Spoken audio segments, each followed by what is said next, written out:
Oh, hello. I didn't see you there. Hey guys, this is Kyle, aka Vulcan Wolverine, aka Vulcan Wolverine 2. Hello, all of you magnificent, wonderful people, and I hope that you are doing well. I hope that you are staying strong, and I hope you're doing better than well. I hope you're beating all this stuff, finding defenses, and kicking its ass. I hope you guys, I mean, we're all struggling through this. So, I'll be honest. That's what we got to kind of do. We got to be honest, about how negative this stuff is, and then put solutions and positivity right behind it. Start working on it right away. But I hope all you guys are doing okay, and I hope you're getting through this. I wasn't. I was gonna wait till. Well, I just woke up like 2 hours ago, and I know that Google Hangouts, they say it's going away on the 1st. So that would be not really today, tomorrow. That'd be tomorrow. So I wanted to do a live stream because I came across Ashley. Ashley sent me a very important documentary from a simulated reality YouTube channel, a simulated reality. So I wanted to go ahead and play it and kind of comment on it because he presents it like it's very, very good information. Just a very good documentary. I was like, oh my God, wow. This, like I almost started crying. I didn't really start crying, but it's such good information. It's information that needs to get out to everybody. Um, he kind of talks about it in a future mindset of this is what's coming, right? Like this is what's coming to society. But I wanted to comment on it in a targeted individual who we are hooked up to AI. We are hooked up to supercomputers. We've got directed energy, electromagnetic frequency, neuro weapons hooked up to us. I mean, we can talk about how that works, right? The details of all that, but we're hooked up to automated systems or AI, which read and write to our brain, do things to our brain and our nervous system, can inflict pain on our bodies and throughout our nervous system, can put visuals in the visual cortex, can do inner voice things, can read and write emotions, can see how you're feeling, and then, insert depression here, right? Um, and so it's really important. So welcome anybody coming into chat. I hope y'all are doing well. I hope you're, finding strength. We need God, guys. We need God. We need the creator of our universe and the creator of us. We need him to fill in the gaps because I'm getting a lot of gaps here, right? We're getting pulverized by this stuff and it's really damaging. It's wounding, and we need the power in Jesus Christ's name of our creator to flow through us. So I would really encourage you guys, and I know a lot of you guys are already doing that. You're calling on God. I was doing that this morning. I was feeling better when I went to sleep in the middle of the day. I'm on a horrible schedule. I'm sure like I forgot. It's 4:30 a.m. in the morning, right? 4:26 a.m. in the morning, July 31st, 2019. I don't know how many target individuals are up, but I'm guessing a whole lot. I'm guessing a whole lot of you guys can't sleep. And my sleep schedule is just wrecked. So let me open up my tablet. I was gonna play because I'm not somebody else's content that I'm just gonna be commenting on. It's really important. I'll tell you all the truth. Why not tell you all the truth? It's a little bit embarrassing, I guess. But let me tell y'all, let me run my tablet. I've got all these wires and electronics and this, direct transcranial stimulation in my PlayStation 4 and headphones, and it's a mess in my tablet. Before this video, I was getting ready I was like trying to decide if I wanted to make a video because I'm feeling so messed up physically and mentally. Obviously I'm gonna make a video, no matter how I feel. I know you guys understand, and we just got to get this information out. But I want to tell y'all, I guess I don't have to really go to it on YouTube. Josh Groban has a song, "You Are Loved," and it's in parentheses, "Don't Give Up." And like I listen to that song a lot, and I shouldn't have listened to it right before the video because I started just bawling. Because when I listen to that song, I think of I think that it's God. You know, I imagine this is how I imagine it, because I think in the song it can be either a lover or God. And I, in my mind, it's like a love letter from God through Josh Groban, you know. And yeah, I tell you guys to go ahead and do that. Listen to that song and imagine that it's God, you know, speaking to you about this. I shouldn't even be talking. I'm tearing up right now because it's just so great. And I know, like we can't give up, right? There's no way to give up. I mean, it's like I guess I'll say it this way: it's dead or you keep fighting. So there's really no way to give up, right? But still, you know, you still think, oh man, I don't want to give up, right? Um, that's a weird thing to me. It's a weird thing how in this situation some people are like, man, I just want to give up. But how do you give up? You know, this stuff is going to be attacking your body and your mind. There is no way to give up. You know, you either fight or you're gone. You know, you're gone to the next life, to the next level. But I always tell y'all that it's a song that just really, like, I listened to it and just, oh man, just tears came to my eyes. It's like even my attackers on B2K, the woman was like, "This is so sad," and it wasn't like "This is so sad, he's pathetic," but like it sounds like they actually don't like it sometimes, which could be part of the psyop, right? Could be part of the psyop, but sounds like they're saying real stuff and they're just using it on the B2K. It's very weird, very weird. I don't know. But let me go ahead. Okay, so I'm going to get into this now that I've embarrassed myself and told y'all that I bawled like a little baby. I mean, this was just a couple minutes ago. I had to go wipe my face off with you know, with the towel. Because it really feels like. And there I am on this. Hey Charles. Hey Native Neuropterus. Hey Eric EXE. How are you guys doing, man? Hey PA. How you doing, brother? Yeah, I knew a bunch of people would be up. Hey, that drunk ninja. I knew a bunch of people would be up at 4 o'clock in the morning. This is when I'm waking up at this time right now. So let me get to it, guys. I would read y'all's chats, but I kind of want to get into it. First of all, you know, I do want to show y'all another channel. She started making videos recently, and she's just a spiritual powerhouse. So let me show y'all. A lot of you guys probably know who I'm talking about here, but this is Gma Love. She's been on the conference calls for a while, and she's always ready to just help, ready to, you know, ready to just put in, you know, a kind word, or just in her energy is awesome. You know, she is a warrior for Christ. She's filled up with the Holy Spirit, and I mean, she just doesn't quit, you know. And the sad thing is, it's like, you know, she has a granddaughter that she loves dearly, and they hit her granddaughter. You know, they attack her granddaughter, maybe to hurt her. Maybe they're not fully hooking up to her granddaughter like they are her. But it's very severe. Like, people need to know that it's like the targeted individuals who are getting hit with this weaponry and these neuro weapons, their family just automatically becomes targets. This woman who is so beautiful and so kind, her grandma, she wants to spend time with her granddaughter. You know, any grandmother would, right?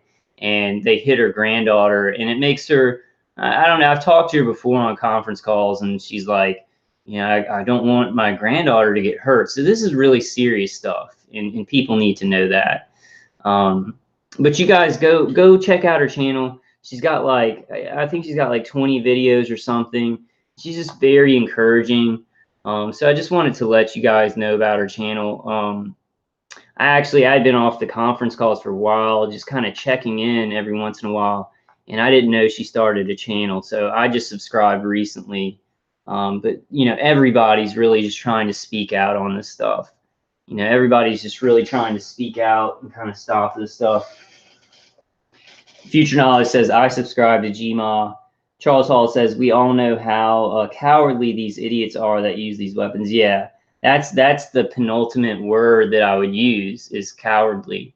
You know, the way that they do this, I don't see how they think that they're warriors or something like that, because the gang stalkers hide behind a lie that nobody can talk about.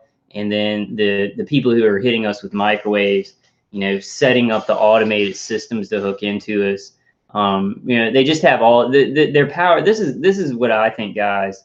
You know, a lot of people say this technology is so powerful. This technology is so powerful, and these guys are really smart and sophisticated who are attacking us. Some people say that. Some people know that they're idiots. But I think that their main power here, and I've said this before, their main power is that they have unlimited time, right? If these guys were attacking me for a year, the defenses that I found, you know, I would have completely stopped it, like 100% for a year. I could stop this 100% for a year, you know. But it's because they have unlimited time to adapt to what you're doing year after year after year, that it seems like, oh, you know, even sometimes I'm like, wow, they're doing such sophisticated things to my mind and my personality. Does that mean they're smart? No, it means they've had years and years and years and years and years to see how my mind works over and over and over again. And then they do something seems pretty sophisticated, but it's that they have a lot of time. So I totally agree with you, Charles. You know, I agree with you, man. And I hope you're feeling better. I don't know, man. The other night, like I was feeling horrible the other night. Hey, Awaken World, how you doing, man? No, the drunk ninja. Sorry, just being childish, man. You know, yuck it up, man. Yuck it up. Make jokes. Like, I mean, we've got to have fun. We've got to try. I know that it's like, that sounds insane.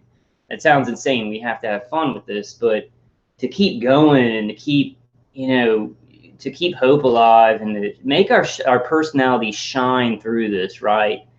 So if you want to be funny and like joke around and stuff like that, it's great. That's a great thing. And people, other targeted individuals, don't see that as somebody not caring. See it as this. We need to see it this way, that we're letting our personality shine through intense negativity, right? Intense negativity. And we're trying to let our funny side and our happy side shine through this. So, you know, more power to you, Drunk Ninja. The drunk ninja. Okay, guys, I really want to get into it. I could sit here and read y'all's chats forever, but I kind of want to make this a video so people can watch it afterward too. And this is such a super important documentary. So let me go to that. Let me go to the documentary here. I don't know how much I'm going to be commenting, guys. A lot of you guys in chat, you may have already seen this. But thank you, Ashley. Ashley she is such a good researcher. I think she's on conference calls a lot. She gets really important information, and then you know, sends it to me. And so she's just she finds that information that's just so crucial for us. So I do want to start playing it, guys. I'm going to take a drag of my electronic cigarette here. The left side of my face feeling a little bit better. I feel it feels a little bit less inflamed and like how do you explain it? How do you explain it? Like the pain is like a stabbing, burning, tingling pain. I guess that's how I would explain it. But it feels like it's messing muscles up and stuff like that. I do want to say before I get started, I was thinking about this all this morning.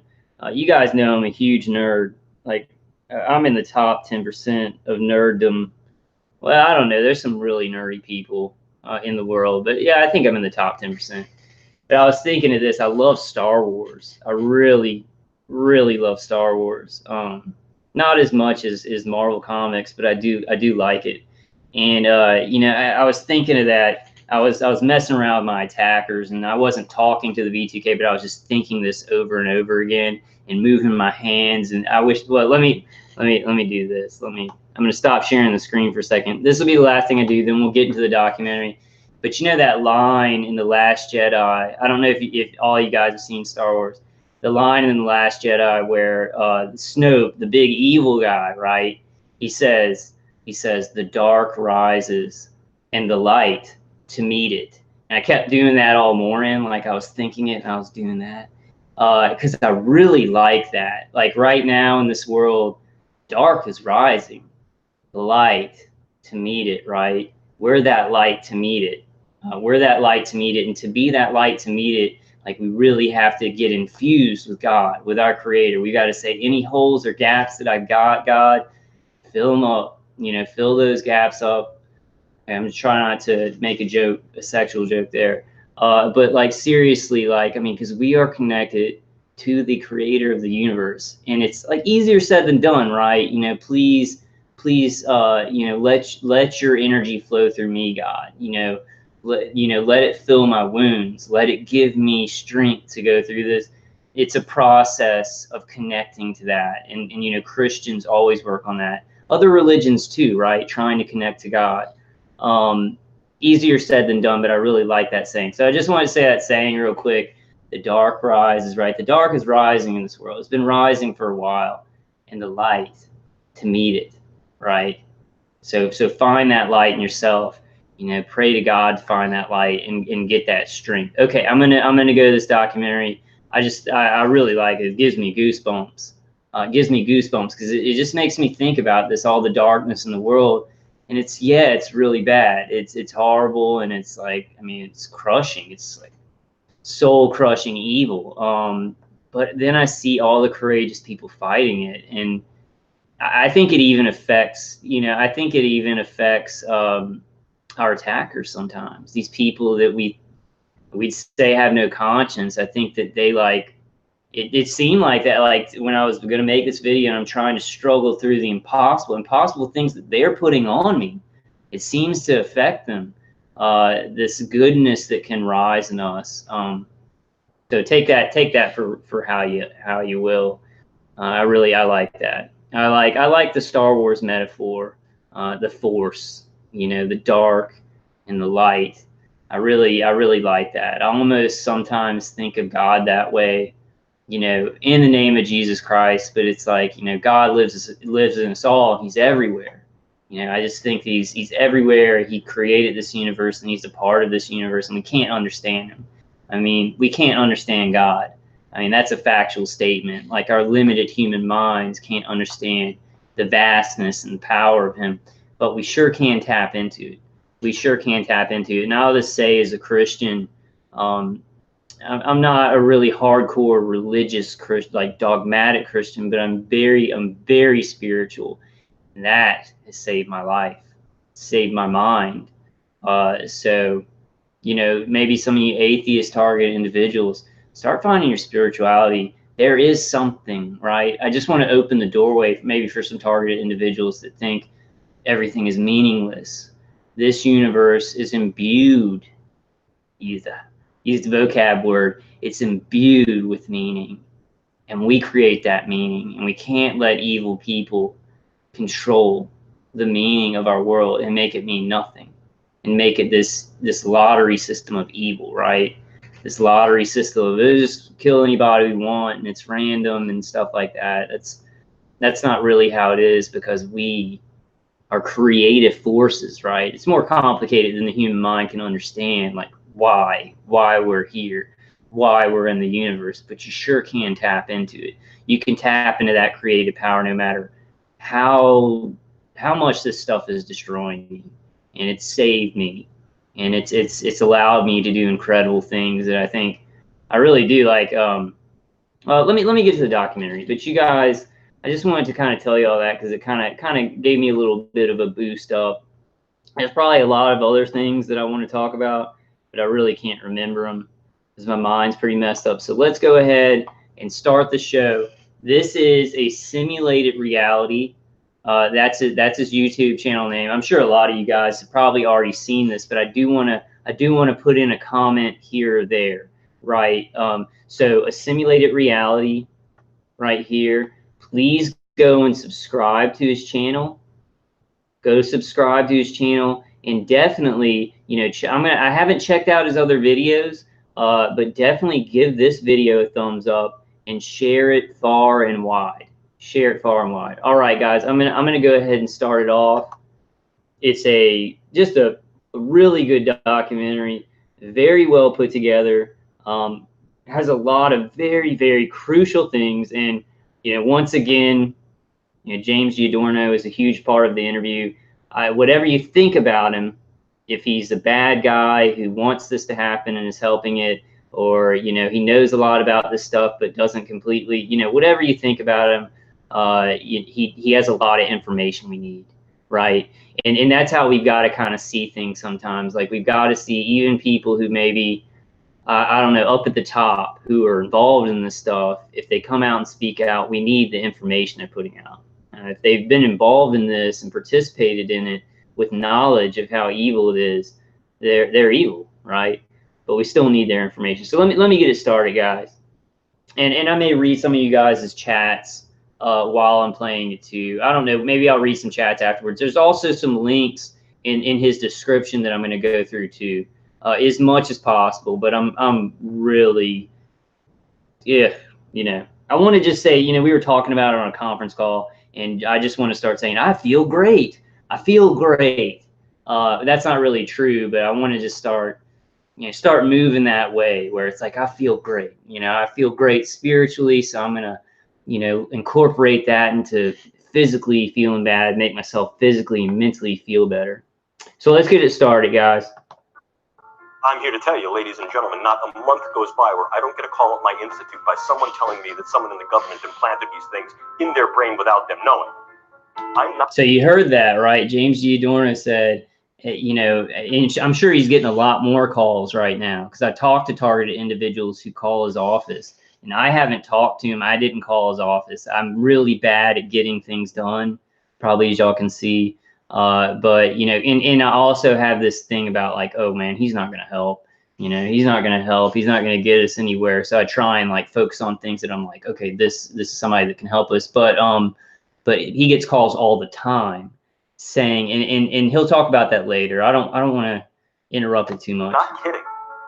Now you may say, this doesn't concern me, or my children, or my community. But this is less and less true. Once we let the proverbial cat out of the bag, well, at that point, now we let loose science and technology in the broader public sphere. And this then gets us into the actual derivative social issues. We've advised the Joint Chiefs of Staff at the Pentagon, which sounds very important. The individuals, the groups. He's saying something really important, but he's an advisor to the Pentagon, guys. And if you're a non-targeted individual or somebody not being directly targeted by these neuroweapons right now, I don't know if anybody in the world exists like that in America. Really, I really question it sometimes. People may not know they're hooked up to this stuff, but this is an advisor to the Pentagon. So when he says that neuroweapons exist and they're being used on people, maybe he knows what he's talking about, right? This isn't just, because I know how targeted individuals are treated. Even me, like, I'm a pretty intelligent guy.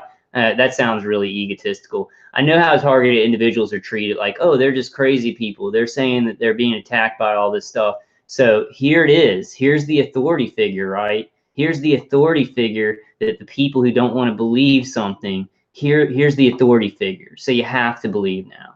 You have to believe now. And this next thing he says is super important. Let's see.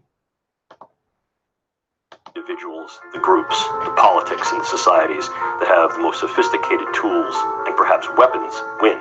Out of disclosure, some of the work that I'm doing here today is... Okay, I have to say something about that, because targeted individuals say, why? Why are they doing this to us? And other people who are maybe not directly being targeted by these weapons, they say, why? Why? He just said it. He just said it. The people with the best technology, right? At a certain level, right? So my attackers are working for, a private contractor under the DOD, and they think, well, we're working with these neuroweapons and we're advancing these neuroweapons so that Russia doesn't get ahead of us and China doesn't get ahead of us, and America can win. They can have the best neuroweapons and the best control over people for war, for consumer products, for medical advancements, right? Now at a higher level, so at a lower level, it's that, right? Whoever has the best weapons wins. And this is a powerful weapon that can control somebody's mind. That's the most power you can have in the world, right? To control people's minds. But at a higher level, right, at the top of the pyramid, they're using this competition between nations. At this lower level, the lower level thinks, oh, we're competing with Russia, we're competing with China, or whatever country. England thinks we're competing with this or competing with that, and we have certain allies. But at a higher level, they're using that competition, and it's a global thing, where they're using all these countries' advancements to make it a global mind control system. Or what's it called? I can't think of the word right now, but oh gosh, oh God, I can't remember, but like a neuro system. Oh God, I can't think of the word, but y'all understand what I'm saying. So TI is like, let's listen to that again. Let's listen to that again, because that's why there's certain understandings at different levels of why they're doing this, right? So it becomes kind of complicated, but he says it right there. He says it right there. I'm going to try and get to the exact part. The individuals, the groups, the politics, and the societies that have the most sophisticated tools and perhaps weapons win. Out of disclosure, some of the work that I'm doing here today is funded by the Lawrence Livermore National Laboratories. I'm also funded by the European Union Human Brain Project, specifically the Sub-Project 12, where I'm the task leader for dual-use brain science. And I've also done some ongoing work with the Strategic Multi-Level Assessment Crew over the past 10 years at the Pentagon, at Dr. Kabayan's group, and with DARPA. Military agenda is interested on the potential weaponization and misuse of the brain sciences for nefarious agenda for political intelligence and military uses. I give you no science fiction in this lecture. I only give you science fact that may smell of something fictional or fantasy, but represents the reality of what we're capable of doing with the brain science. See, nanocells are real small, 1,000 times smaller than these dust particulates. You inhale it, they go to work, replicating, spreading like a virus, multiplying in exponentials. 6 months' time, I could have 100 million people converted. And targeted individuals, we understand that's a reality, right? I think that's a hard reality for somebody to understand who maybe isn't being hooked into this weaponry. I'd say hooked into this weaponry, because we do get external hits, but the really dangerous part is it hooking into our mind and our nervous system. But we understand that that's a reality. I mean, technology that's small as a grain of dust that can actually work as a transistor or get in your body and make you an antenna, right? That's a reality. So you got to look at chemtrails in a whole different way. And targeted individuals that are severely, directly, focusedly targeted, these toxins, probably people are going to be trying to put them in your environment. But chemtrails, our water systems, our food systems, like probably there are lots of people that make water, that not make water, but bottle water, that make food, and they are cooperating with the system and putting in, very, very small nanotechnology or smart dust into these things so that everybody can become an antenna, so that they don't need to put a non-consensual implant in, right? I think they still non-consensually implant people. I don't think they've just done away with that because it's an older technology. I think they keep that going, and they move to the newer things, right, too, for the people who they can't get a non-consensual implant into. But they use both of them on people they can get a non-consensual implant into. They use that, and they use the nanoparticulates and things like that, and they use the unique brainwave frequency too. I still question. Yeah, and I'll start playing it again real quick. But I still question if somebody didn't have any heavy metals and no nanoparticulates, no smart dust, no non-consensual implants, could they hit us with this stuff? And I think yes. I think the answer is yes. But I still am not 100% sure, right? And that's a really important thing, guys. Cleansing. We talk about cleansing. That's something every targeted individual and everybody really needs to do. We need to cleanse our skin and the inside of our body to get heavy metals out and to get this junk out of our system, because the intensity of the targeting, the intensity of what they can do to your mind and your nervous system, it's very, very reduced. Very, very reduced. I just took I just did my 2 cleansing baths before I went to sleep yesterday or today. Yeah, yesterday. Let me continue playing it, guys. Ditch diggers, porn stars, and presidents. Not one would be the wiser. 100 million people will buy what I want them to buy. do pretty much damn well anything I figure they ought to do. I'm here to tell you, ladies and gentlemen, not a month goes by where I don't get a call at my institute by someone telling me that someone in the government implanted these things in their brain without them knowing. I'm not kidding.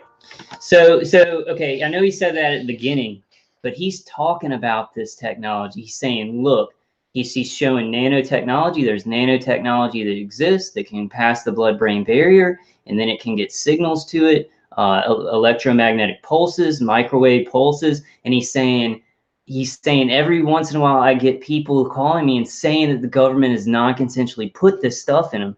But it's important that we realize, and that non-target individuals realize, he's talking about stuff that definitely concretely exists, right? I just want to kind of drive that point home. I know we get that, but he's talking about it because he knows he's worked on this stuff. He's worked on nanotechnology. He's worked on chemical warfare. He's worked on electromagnetic pulsing, neuro weapons. And he's saying, hey, I'm getting people calling me saying they've been implanted with this stuff that I'm talking about because I've worked on it, right? So it's now a concrete reality. It's now, well, it's always been a concrete reality, but people need to get it. People need to get it because this just isn't about the targeted individual, community, or a small group. Well, we're not a small group, but it's about everybody on the planet Earth. It's about everybody on the planet Earth. And that's a concrete proof right there. When the guy who's worked on these neuroweapon systems says he's getting people calling him saying they've been non-consensually implanted with this stuff. It's not like he's talking theory. He's not talking theory without any evidence. He's helped to build the evidence, right? Not to build up the evidence that it exists, but actually build the stuff that we're talking about. There are those that think, wait a minute. The last sanctified space is that of my consciousness, and you're using this stuff to invade that? You're right. Technology has always brought man to the front of a new era. Old religions die and new religions are born. And now we all have arrived at a turning point in history. Folks, we are about to be plugged into the matrix for real. I'm not kidding. You can look around. Okay, so that's where I was talking about earlier. Like, he's talking about it in this future context. We're about to be plugged into this matrix. Targeted individuals, we are plugged into this matrix. And in the future, people will be able to like hook into something to make them perceive things differently. If they want to be happy, they can plug themselves into some frequencies that can make them happy. You know what I'm saying? It can actually alter perception. It alters perception. So with us and what I'm experiencing, and I'm sure that there is some kind of positive program where they're hitting people with positive frequencies and they don't know about it, but we ain't getting that. The people that are watching this video who are targeted individuals, what they're doing is they're trying to hook us up to a matrix where they can make us feel the worst things that we've never felt in our life, right? So I just wanted to say that, like, I mean, he's talking from a future perspective. Oh, it's about to happen, right? And I hear that a lot. And I think people just say it, but they know it's already happening. But I really want to correct that because I see that on a lot of True Stream Media's videos. They're like, hey, don't take the chip when they offer the chip, and this stuff is on its way. We're all going to be hooked up to something. No. It's already happening. Please listen to targeted individuals. We're talking about it. We're talking about it, and they ain't going to ask you to accept the chip. They're going to make you breathe in smart dust and put it in water and put it in food. They're already doing it. So we got to get out of that. That's mind control, right? That's a mind control technique of this is on its way. The percentage of the world that doesn't know that they're affected by it or aren't affected by it. Maybe there's some people in the world who aren't affected by, some stuff, but they have this mindset of it's on its way. It's coming down the pike. I'm not going to take that chip when they offer it. No. It's happening now, and nobody who's a targeted individual volunteered for any kind of chip. We maybe had to have a surgery and got a non-consensual implant in this, and then you got the whole level of smart dust and nanotechnology, which pretty much is the same thing, right?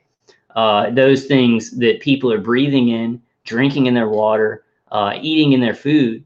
And we aren't going to be able to say, no, no, no, I don't want that chip.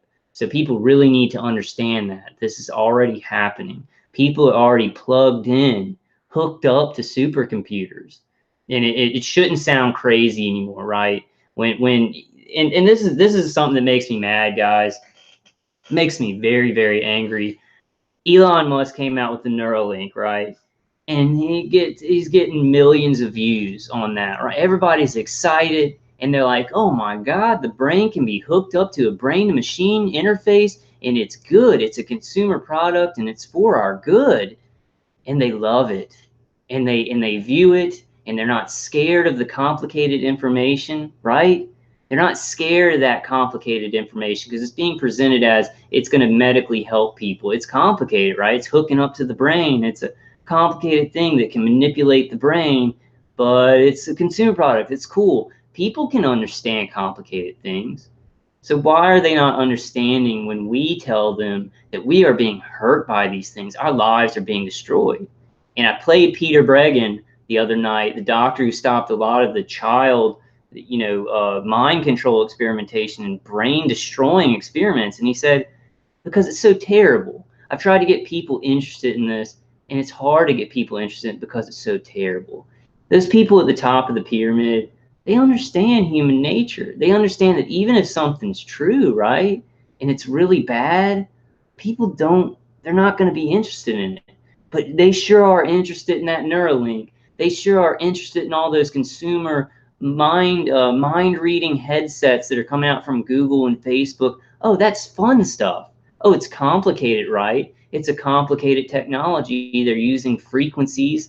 They're using electromagnetic frequencies, but it seems good. So it's not hard for people to accept that and to understand it. But we really, we really got to somehow, we got to change our own perspectives in a lot of ways, but we've really got to reach out to people who don't know about this stuff, change their perception about what's dangerous and what's not dangerous. Not knowing about this stuff is the most dangerous position you can be in the world, right? But people perceive that if they just don't learn about it and they just ignore it, that they're safe. That's mind control. People are safer knowing about this stuff. They're safer knowing about it because when it happens to them, they'll know what's happening. They'll know, how to fight it, how to defend, and things like that. And we can all say no also, which is the most important thing. The most important thing is that we all say no. But you see the Neuralink, right? Everybody's saying, yeah. Everybody's saying, yeah, this is cool. This is a cool thing. It doesn't seem dangerous. It's going to be helping a lot of people. They can hack into those Neuralinks just as sure as they can hack into people with nanoparticulates and non-consensual implants. Or maybe you don't have to have any of that stuff because they're just going off your unique brainwave signature. But it's, I think these things that target individuals talk about, it's not that they're hard to understand. It's not that it's impossible. And it's this mind control thing of danger. When people sense danger, they want to get away from it. And not only do they want to physically get away from it, they want to get away from it with their mind. They want to not think about it. They want it to be out of sight, out of mind.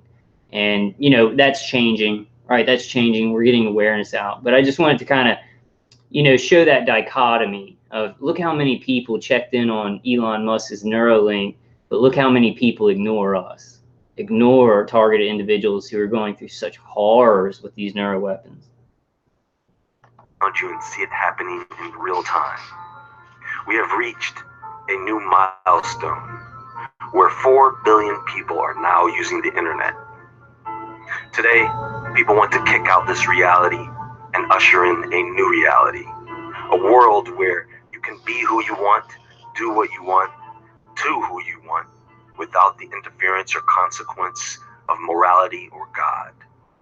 The movie The Matrix was just a tale of science fiction, yes, but it is beginning to look more like a documentary every day. Now, some may scoff at this idea and say, you're just fear-mongering. That's not going to happen, you conspiracy theory nut. Well, I may be a nut, but there is no conspiracy when the information is made public to you. That's just you not being aware of it. So we are going to take a closer look at it. So true, so true. And this guy is not fear-mongering, And he's even being a little bit, he's even lightening it a little bit, which is scary because it's already happening, right? As targeted individuals, we're already hooked up to these we're already hooked up to these automated systems.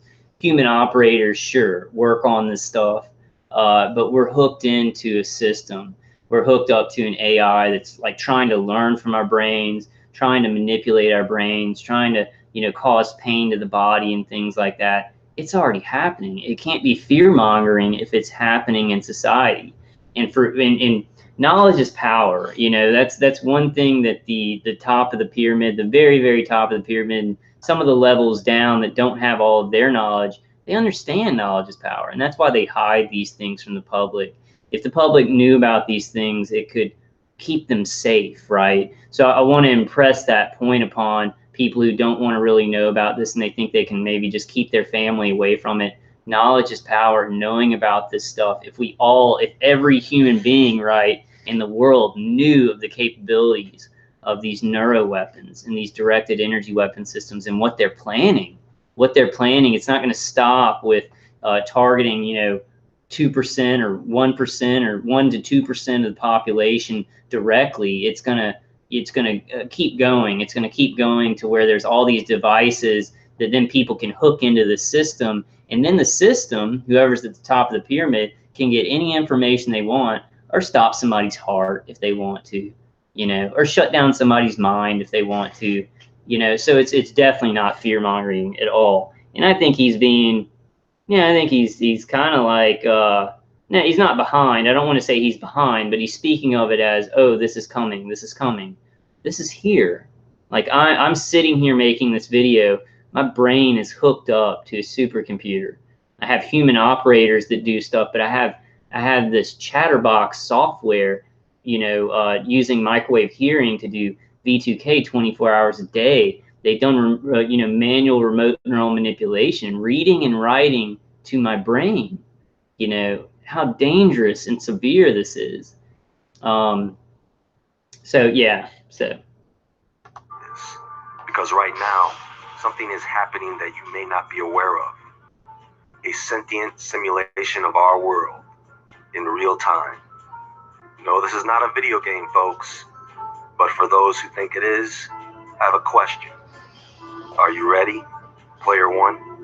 What has gone from the drawing board to the reality is this: the use of neural interfacing and physiological interfacing through the idea of remote-controlled small-scale systems to create a nanoswarm of biopenetrable materials that you cannot see, that can penetrate all but the most robust biochemical filters, that are able to integrate themselves through a variety of membranes, mucous membranes, and wherever, mouth, nose, ears, eyes, and they can be done in such a level that their presence is almost impossible to detect, and as such, the attribution becomes exceedingly difficult to demonstrate.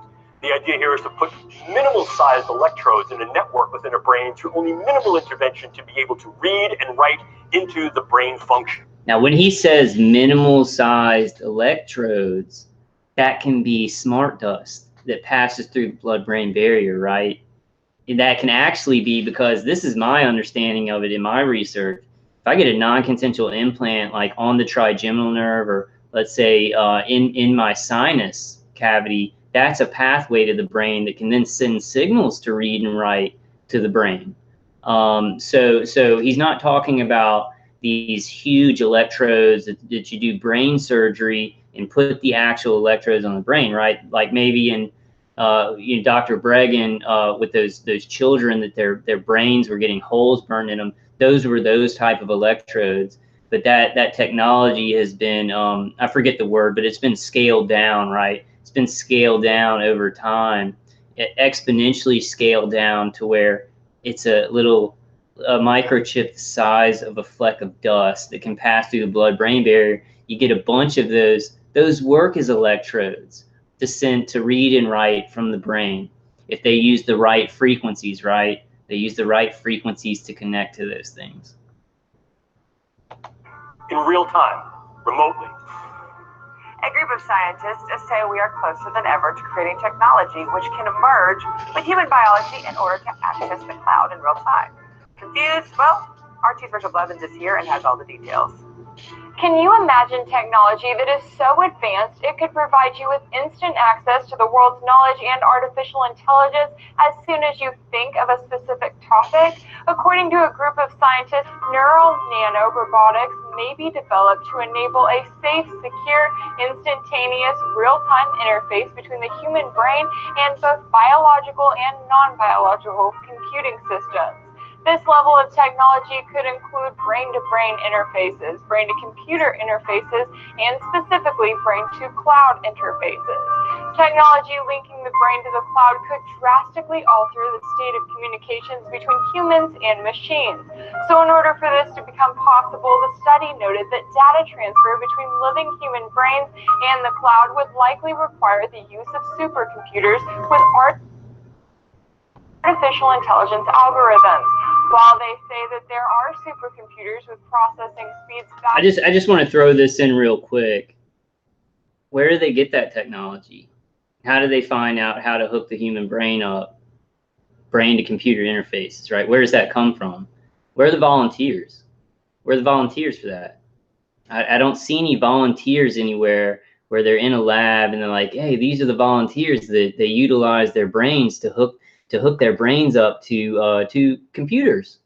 We're the people they're experimenting on for this technology. They're saying, oh, you know, hey, scientists have learned how to hook up a human brain to a brain to computer interface. And then you listen to targeted individuals talk about how we're hooked up to this crap. We're the people that they're targeting and they're experimenting on to have this technology. Here's the proof, you know, here's the proof. How do they have this? What brains are they using to practice this and to learn how to do it and to learn the exact frequencies they need and the exact catalysts like implants and nanotechnology and nanoparticulates, smart dust. Like, who are those volunteers? And then listen to what targeted individuals say, and it becomes clear what's happening. See, this is and I've already said it with Elon Musk's Neuralink. It makes me very, very angry. It makes me super angry. People are so willing to accept this new technology, right? But then we're saying, hey, this stuff is being used on us. They're learning about how to do all this stuff, or have learned how to do a lot of this stuff. But from people who have been tortured their whole lives, some of them who died like in the 1970s or 1980, they were tortured their whole lives, and everybody thought they were mentally ill. That's a problem that we have to fix, that the world has to fix. It's too evil. It's too evil to keep going.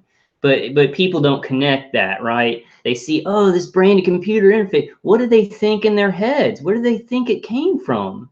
Where do they think the brains are that did that? Did they think they just like guessed? Like Elon Musk just sat in his basement and like theorized that this would work, and then it just hooked it up to one brain and it worked?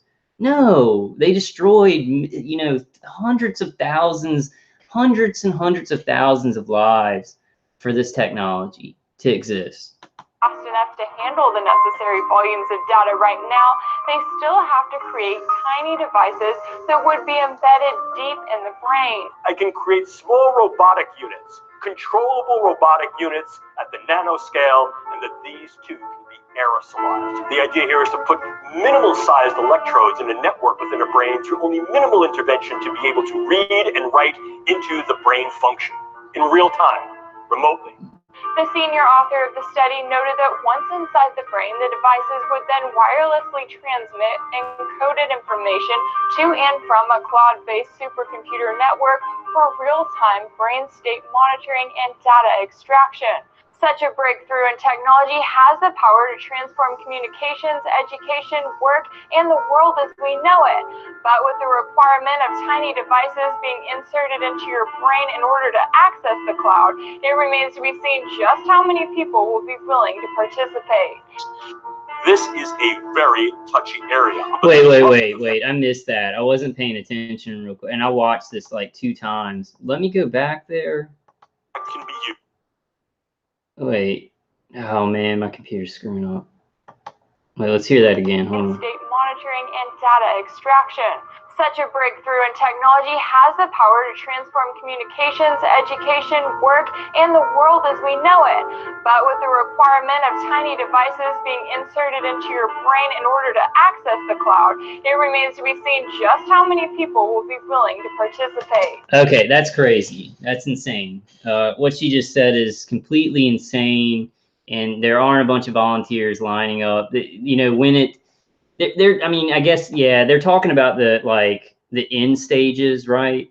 Of actually, they want to go further. They want to go further than just what they're doing to targeted individuals, because there's a certain more intense connection that can be created if you put actual devices in the brain, like bigger devices, bigger transistors, right? Or transceivers, I guess. I don't know if I'm saying that right, but you have a bigger transceiver in the brain. It can make that connection more intense. You know, more intense, where it's like a plugging in something to a computer, right? Because it takes them a long time, a lot of trauma, clearing neural pathways with us, and then it's like I can, you know, me and other targeted individuals, you guys, we can fight some of this stuff they're doing, right? If they want to put something in the visual cortex, you can kind of resist. You can resist and kind of, I don't know how to explain it, but you can push it out of your mind. I guess that's the best way to explain it.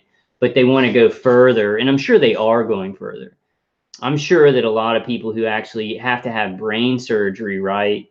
They have to have brain surgery for maybe an aneurysm, like my dad, you know, like my dad, or other people with strokes, or things that they have to go, you know, actually do open brain surgery, where they're non-consensually putting these things in the brain. And then they're trying to find people who will actually volunteer for it. I wouldn't. You know, I just suggest to people who want to volunteer for this stuff, it's not going to be you're controlling it. Anything like Future Knowledge, I was looking at the chat just in a few minutes ago, he put something in there like, you know, they'll be able to hack into that stuff. That's a huge concern. That's a huge concern, that with Neuralink or with anything that you're using, like a mind reading headset from Google or something, it's hackable. It's wirelessly hackable. And then things can be put in your brain without you knowing.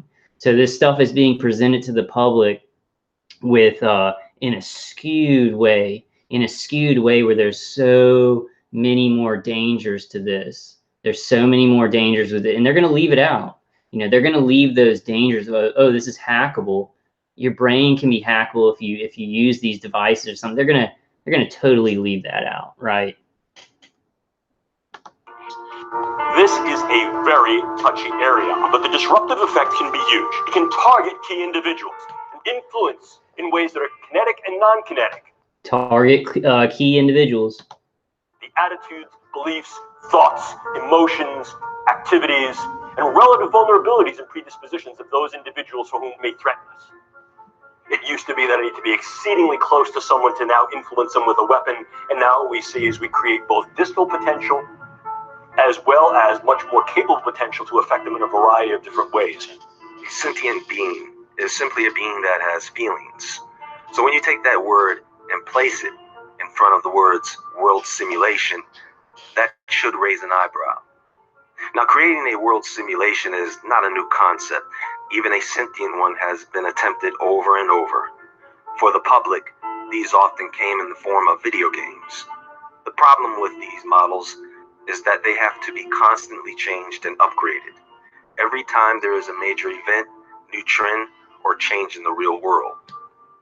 The sentient world simulation does this automatically. So what this is a synthetic mirror of the world we live in.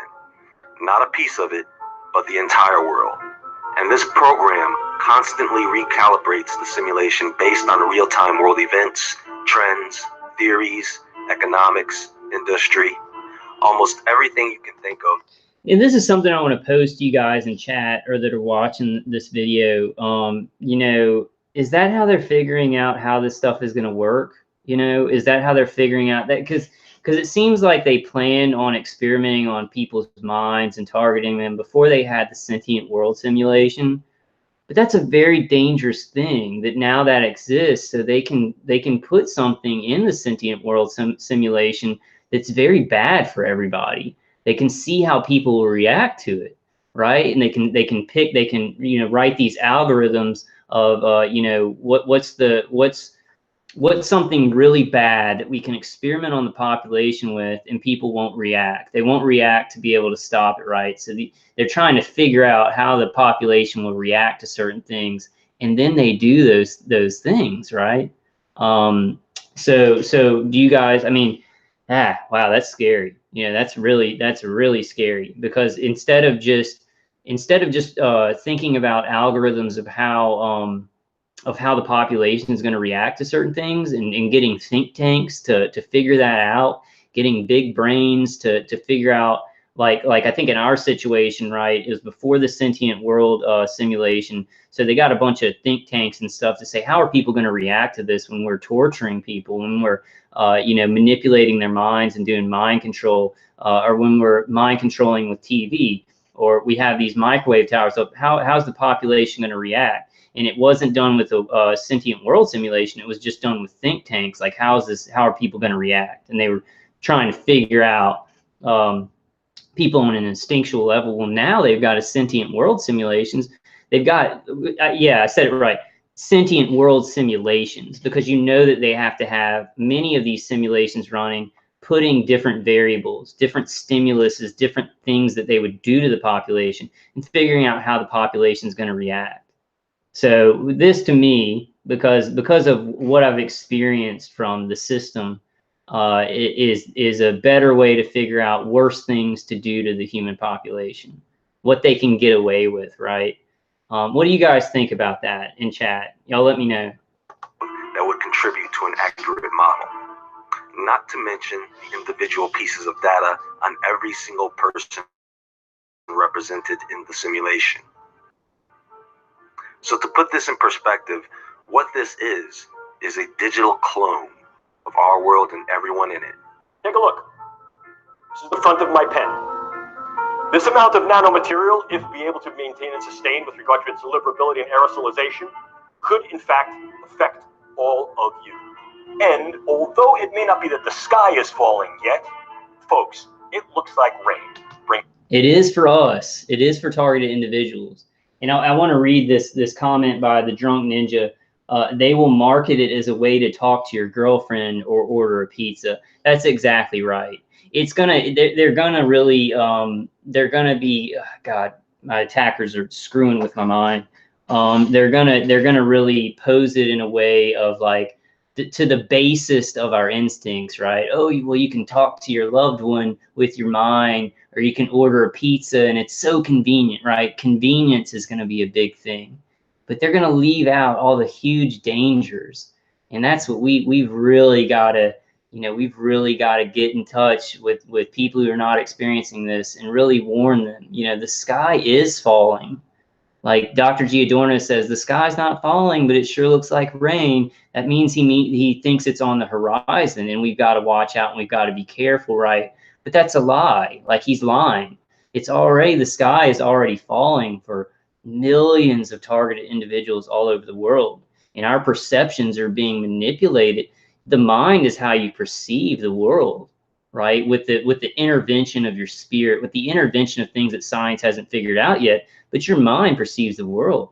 Now, if they can control and manipulate perception, then they can, do something. And that's what this video is about, right? This documentary is about like something like The Matrix, where they can really, really control. They can make a whole world. They can manipulate reality so much, and by manipulating people's perception, that it creates a reality. And everybody's got to be fighting against that, because even on us, where we're living in a world where everybody's not hooked up to we are kind of. Everybody's kind of hooked up to the Matrix in a sort of way. I guess we could discuss that, but it messes with our perceptions, right? And my point is, it messes with targeted individuals' perceptions, where, man, you start to see the negative things because they're manipulating your mind. They're manipulating you electrically and chemically, neuronally. So you're depressed, and you're seeing negative things, and that's what they're doing to targeted individuals in these negative protocols. They're trying to manipulate our realities. We fight back against that, right? It's not going to ever, they're never going to win. They're never going to get to control my reality. And I know a lot of you guys are saying the same thing. But that's what they're trying to do. That's what they're trying to do. And if this stuff goes ignored and it keeps going ignored, right? And people don't ignore the positive things about it, right? Oh, we love that technology. We accept it. We accept it because it looks positive, and ignore all the negative stuff about it. Well, it'll get worse and worse. Reality will be able to be manipulated worse and worse. An umbrella. That said, what's going to rain down? This. The nanotechnology and the biotechnology filters down from the hydrosphere into the water supply and the food chain. And now every American, all 318 million Americans are infected. What do we do with the tools and techniques? There's Brian too. What can we do and what should we do? Can we create designer brains? Are they targetable after birth? Are they modifiable throughout the lifespan? The answer to each one of these, ladies and gentlemen, is yes. I give you no science fiction in this lecture. I only give you science fact that may smell of something fictional or fantasy, but represents the reality of what we're capable of doing with the brain science. And why does it smell like science fiction or fantasy, right? It smells like science fiction or fantasy because of mind control, because of mind control from media, because of mind control from social constructs. Like, our communities speak about this stuff as if they're science fiction because they've been in books and up on the screen and Star Trek and stuff like that. But what people have to understand is a lot of those science fiction stories are written from actual technology that's either created or planned to be created. And then a lot of, like, you know, like the Star Trek, you remember in Star Trek, like the communicators that they'd flip open, right? Well, they developed flip phones based off of that. Like, the creators of the flip phone were inspired by that science fiction story, you know, in the Star Trek, the flip communicator device, right? So these things that human beings imagine, they start working on them scientifically and they actually become reality. So people need to stop thinking that those things are separate. They flow into each other. And I'm not saying everything in science fiction, fantasy writing and science fiction fantasy movies is true, right? But there's a possibility that a lot of those things are already in our society and already in our reality, or on their way, What happens when we ultimately reverse engineer the brain and develop a machine that has cognitive capability and emotional capability? Before you go, oh, that's the stuff. And I want to stop it. I think that's a huge angle, guys, of having these AI, these supercomputers hooked up to our brain, is to teach the AI how to think like a human being more. That's one of the angles. It's not the only angle, right? There's many different angles of why they're targeting individuals with neuroweapons, why they're hooking them up to these systems. But that's a definite angle of trying to teach the AI how to think like a human being more, how to feel like a human being more. Can it really feel if it's not organic? I don't think so. I think it can simulate. I think it can simulate feeling, right? But I don't think it can truly feel. And I don't think that will ever happen. I don't think there's any non-organic system, like there's any kind of machine that can be built, like Data from Star Trek, that really feels. It can always simulate it, but it will always be an illusion. It will never feel like us. It will never think like us. We have an organic brain. And even though there are parallels, right? There are parallels between the brain and a computer. And people actually, you know, to create circuit boards and computers and the way that computers function, they looked at the human brain, right? But it can never work like an organic brain. We can adapt in ways, and, you know, there's an energy in the universe from our creator that science will never understand. Even in 1,000 years, when science has evolved and learned more, there will still be a vast amount of things that we still don't understand. How energies that work, like we understand things at an atomic level, right? But what's smaller than atoms? What are the units that make up atoms? What are the units that make up those units that make up atoms, right? So there's always going to be things that science doesn't understand. But my main point is that an AI can't truly feel. It can never truly feel like us. There will never be a Data from Star Trek. Or I'd say this, Data from Star Trek was simulating emotions and could never really feel them, could never truly feel them like us, right? Science fiction? No, it's not. Actually a system of computers, of conscious computers with a will, intellect, and emotion of their own. Now, it's really not their own. It's the it's the bioalgorithms which make up the bioalgorithms which make up the will, intellect, and emotion of those that they've copied and destroyed. Can we handle the truth? Can we handle the answers? Even if we can, how are we going to handle it? Your brain is remotely tied. The cerebral cortex is remotely tied. I just want to say this, like, you know, we've seen it as targeted individuals. People can't handle the truth. They don't want to handle the truth. They want to ignore it until it happens to them, until their family is being attacked by this stuff. Then they'll deal with it. But we've got to start doing that. Is the whole of humanity, you know, cry out to people that we've got to start looking at what's happening. And even though it's negative, right? Like I said at the beginning of this video, right? We as targeted individuals, we go through massively negative stuff and we have to talk about it. But then what are the solutions? How do we fix it? Right? And that's a terrifying proposition with how the system is built, with so much power up at the top. How do we handle it, right? Can we handle it? As targeted individuals, we're being murdered and we can't stop it. You know, we can't stop. We're doing it. It's a process and we are stopping it, but it's not like we can snap our fingers or take one action and boom, you know, they stop murdering us. It's this horrible, horrible process to go through. But still, face it, we have to. We have to face it, and everybody has to face it, because this whole thing about like, oh, that's happening to that person over there, right? That doesn't work anymore. Our understanding of the universe and our understanding of reality is that everything is connected. Everything is connected. So, you know, if you are a person that's like, this doesn't pertain to me, you're wrong about that. And we have to look at the truth for our safety. They played this trick, right? This is a perceptual trick that if you ignore something that's dangerous, you're safer. But that's not true. People who ignore this topic, they think they're staying safe if they stay away from it, but they put themselves in the most danger you could ever put yourself in. That's a mind control perceptual technique that the system has built in, that the system has formed and built in to keep people from doing anything about this.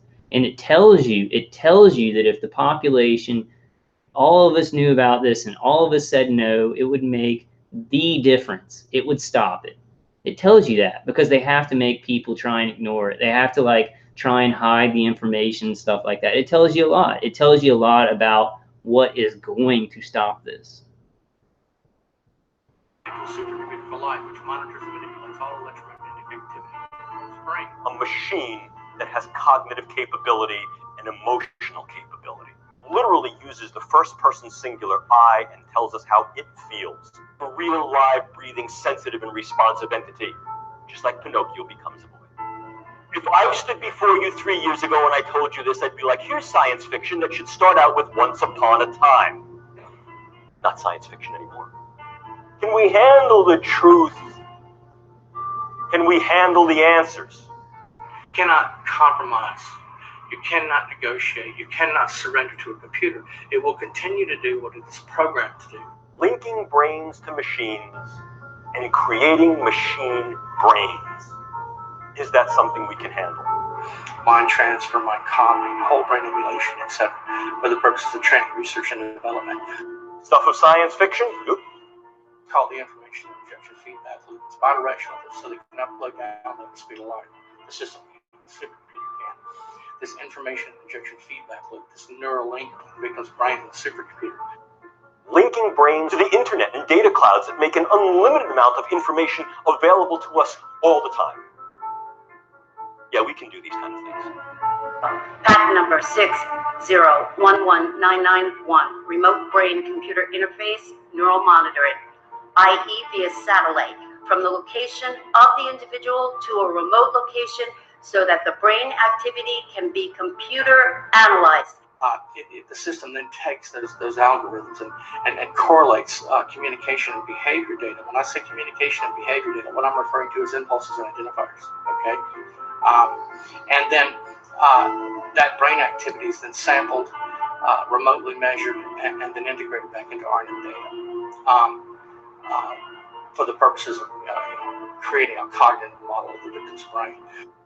The ultimate aim would be to archive enough data on each individual to be able to make a computer model of everyone on the planet, one that could be used to predict the behaviors and reactions of every single person in the event of various scenarios. The set of models that make up the synthetic environment encompasses the behavior of individuals, organizations, institutions, infrastructures, and geographies, while simultaneously capturing the trends emerging from the interaction among entities as well as between entities and the environment. I want to make this very clear.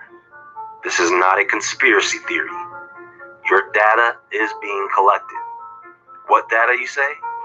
Your every activity, transaction, physical or virtual communication, and yes, even your innermost personal thoughts will be cataloged and uploaded to a Hive-based AI system on the global information grid.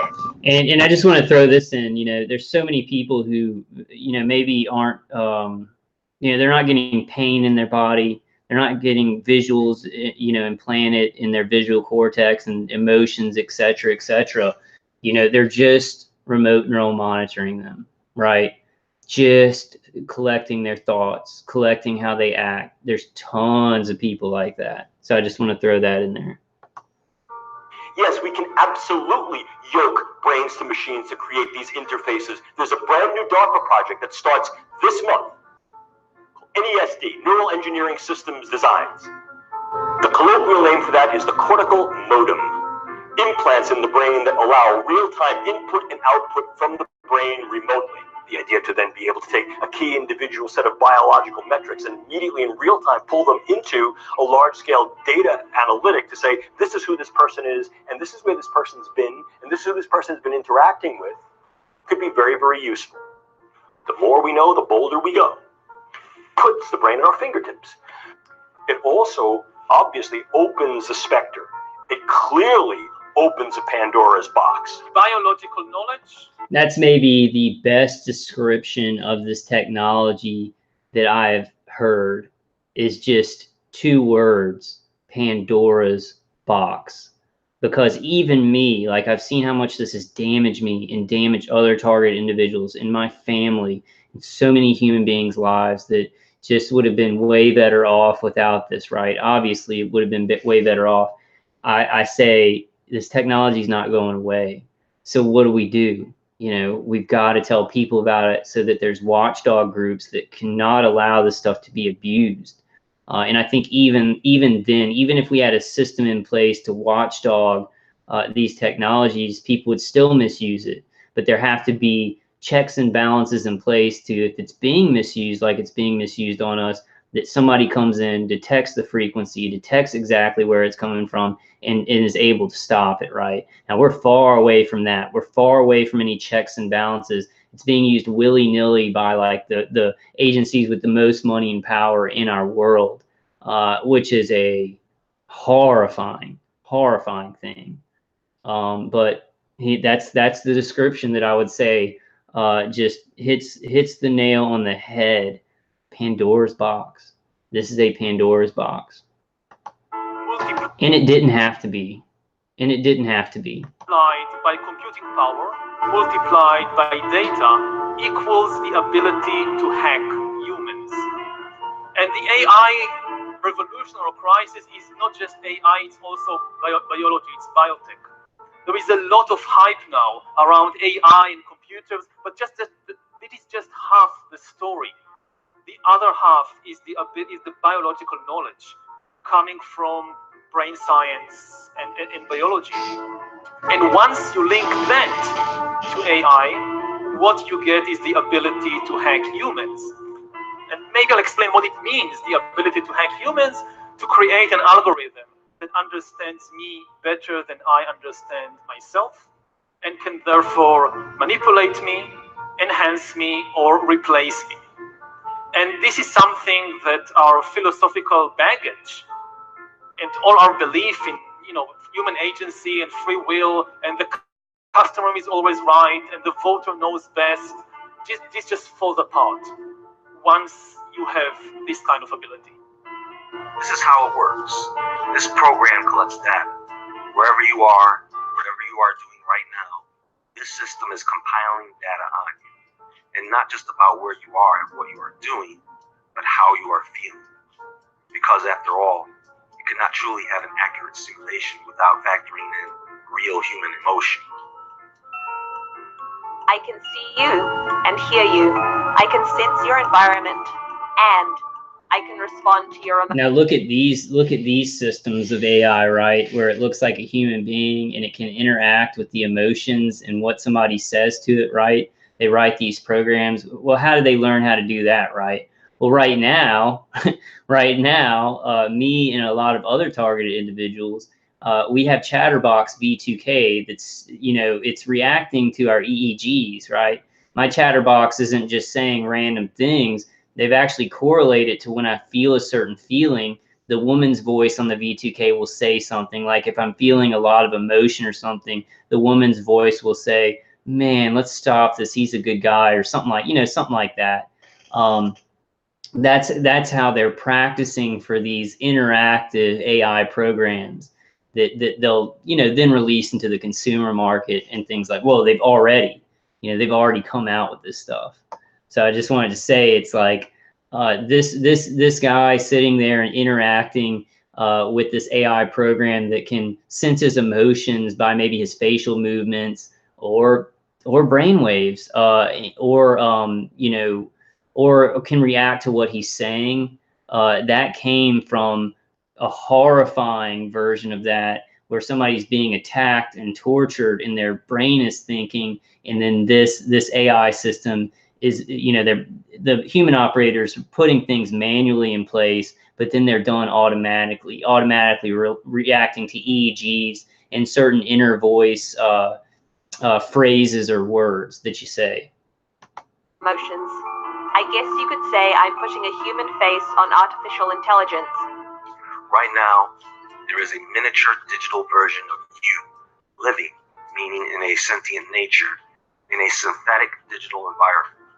People, this is the Sims game from hell. Do you know that with this program, I can throw you into a scenario where there is a catastrophe just to see how you react to it, essentially gaining the ability to predict your next move. Your brain reality is your reality.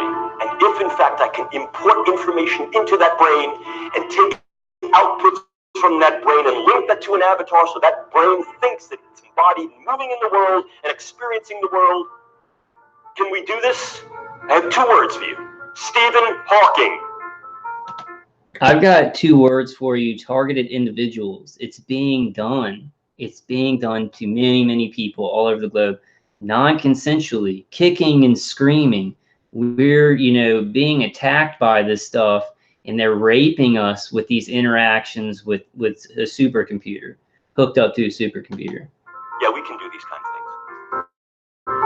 Load anything from clothing, equipment, weapons, training simulations, anything. Right now, we're inside a computer program. Is it really so hard to believe?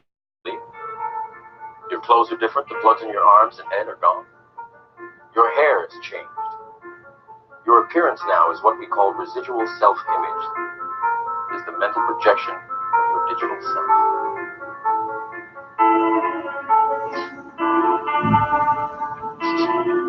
What is real? How do you define real? If you're talking about what you can feel, what you can smell, what you can taste and see, then real is simply electrical signals interpreted by your brain. This is the world that you know. The world as it was at the end of the 20th century. It exists now only as part of a neural interactive simulation that we call the brain. You've been living in the dream world, Neo. This is the world as it exists today. Hey, I just want to respond to this in chat. Native Neuropter said they sit here and torture me during Kyle's live stream, so I can't focus on what's being said and respond. And, you know, I have a lot of compassion for you, Native Neuropters, because that's what my attackers do when I'm making these videos. They start shutting down parts of my, or interfering. Let's say interfering. They start interfering with certain parts of my brain where I'm pulling up short-term memory to communicate. So these systems that this documentary is talking about, it's a mirror inside of a mirror. I'm making these videos, and there's human operators on an automated system platform that are doing these things to my brain too, trying to stop me from getting out this information clearly, like stunting my vocabulary and things like that. Insane, right?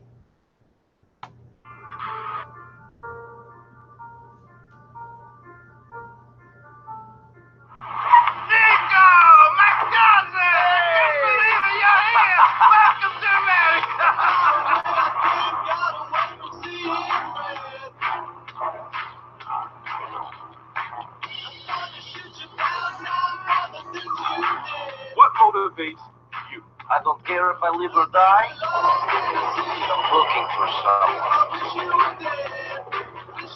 Don't do anything stupid, cousin. Man, I'm right, baby. I'm right.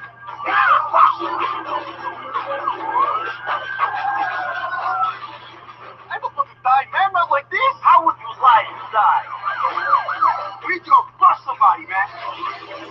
So guys, what I think what this is, he's showing GTA 4 because it's a, you know, programmed reality, right? It's a programmed video game, and definitely on a much lower level, right? A much lower level than what's happening in the world. But he's trying to compare that with a simulated reality that could be created the further along with this technology they get. And now some people, like I even talked to some people who think that we live in a simulated reality. Elon Musk says that it could be a possibility. You know, that would be such an advanced simulated reality that I think of it as just creation. You know, even if it is like some kind of simulated reality, then that means that, you know, a creator created this reality, right? But inside of that, they have the ability to create these simulated realities. How simulated is our reality? I don't know. Me personally, I'm like, this is real. I can touch this chair and it's here and it's creation to me. But a lot of people think that we live in a simulated reality. It's an interesting prospect. It's an interesting prospect that I guess that, you know, people can talk about. I sometimes feel like pushing that is kind of a PSYOP agenda. I feel like, you know, these agencies higher up, you know, like the CIA, DARPA, the DIA, they want people to kind of get into this perspective that everything is meaningless and it's all a video game, right? That we're a video game. And so that people do crazier things. They take more, I don't know how to say it, more dangerous actions because they don't think that we live in a real reality. So I'd say to resist that, but it is an interesting topic. You know what I'm saying? I do think that saying like all of this, our lives, is a simulated reality. I do believe that's it's some kind of perceptual psyop that they're doing to the public. So interesting topic, but we got to be careful about it, because I really do think that we live in a real creation. We live in a real world. We might find out when we get to the next life, we might find out that it was more complicated than that, more complicated than our brain could understand. But this is real life, right? You know, this is real life. I'm the one who survived. Grand Theft Auto 4, out now. Rated M for mature. All right, guys. So I just wanted to show you all that documentary. It's a great documentary. If you weren't here when I said the channel, it's a simulated reality. A simulated reality, and this is DARPA advisor reveals conscious AI supercomputers used for mind control of targeted individuals. And I definitely gave it a thumbs up and subscribe to his channel. I want to read Rye Bob Dobbs' comment, and welcome to the chat, man. So he says, seriously, search for ONN Sport earbuds. Definitely a game changer. Have something playing through them all the time, even if not all the way in your ear. So ONN Sport earbuds. I'm going to check them out. Rye Bob Dobbs, definitely. Because that's the best things that I've found to really interfere with this stuff is like Dave Case's CD with the I forgot the kind of headphones that you got to use. Oh, I forgot the headphones. I have them sitting here with me, but I forgot the name of them. But because like a lot of these signals, even if you have like a non-consensual implant, like, you know, I'm just thinking about me, like in your sinus cavity, it's going through a pathway to the brain, and if you do, it's going through the vestibular system, right? And I think other than like non-consensual implants, they have an electromagnetic field around your head, and then they have a bidirectional stream of energy going deeper into the brain, you know, to do some of that stimulation.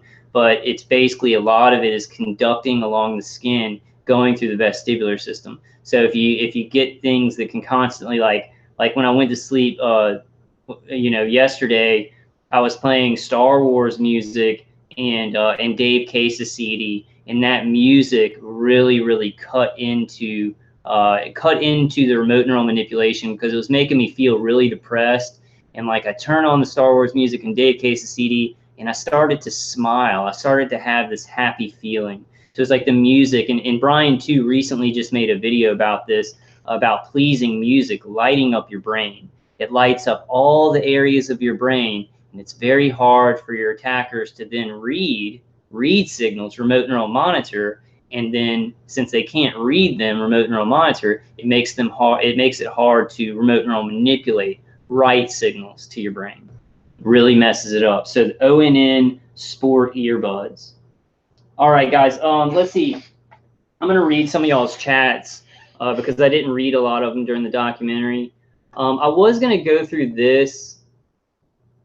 I left a comment on here. Thank you for making this video. I'm a targeted individual, and this information needs to spread. God bless. Let me go to the description here. Wait, how do I get to the description? Where's the little arrow? Did it disappear here? Oh, here it is. Okay, duh. Look at all these links. I was gonna go over these two, but my back's feeling real ripped up, and you know, I was thinking that it was fatigue, right? That I'd start a live stream and I'd get kind of psychologically fatigued the longer that it went on, but I really think that it's my attackers. They're running crap to make me tired, to give me that brain fog a lot more. So I do kind of want to keep these live streams, you know, at least as short as like 2 hours, not go over 2 hours. But look here, deterrence in the 21st century, an effects-based approach in an interconnected world. Unmanned systems integrated 2017 to 2042, defense research and engineering. So let's check this out real quick. And there was another one. I'll go ahead and open up the other one. Official U.S. defense and NATO documents confirm that autonomous weapon systems will kill targets, including civilians. So that's what's happening right now. That's what's happening in the Pentagon, and that's why it has James Giordano advising them on this stuff, building a self-aware killer robot army fueled by social media. And you know, people think about robot armies like they think about these big Terminator machines, but you can have, through the cloud, through the internet, you can have AI systems working to collect data or working to inject data, and then of course these autonomous weapon systems that are used on targeted individuals. Now in my case, I think I have human operators on there, and they use an AI system. They put in things manually, then they'll automate those things that manually, and then the system will do certain things and they'll do certain things. But I definitely think that some targeted individuals, you know, their attacks are completely automated. It's completely an AI system attacking their body and doing things to them. I think it's a mix, right? Some targeted individuals do have human operators for certain training and development of those people on the systems, and some they want to see what the autonomous system itself without human operators can do. So let's see. This is from blacklistednews.com from May 13, 2016. Official U.S. defense and NATO documents confirm that autonomous weapon systems will kill targets, including civilians, based on tweets, blogs, and Instagram. This exclusive is published by Insurge Intelligence, a crowd-funded investigative journalism project for the Global Commons. So let's check. I'm going to look into these guys and maybe go over them in another live stream. Let's see. Unmanned Systems Integrated Roadmap 2017 to 2042.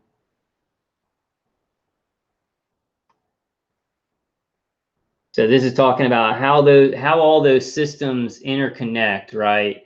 Like, so I'll just take me, for instance. I'm a targeted individual.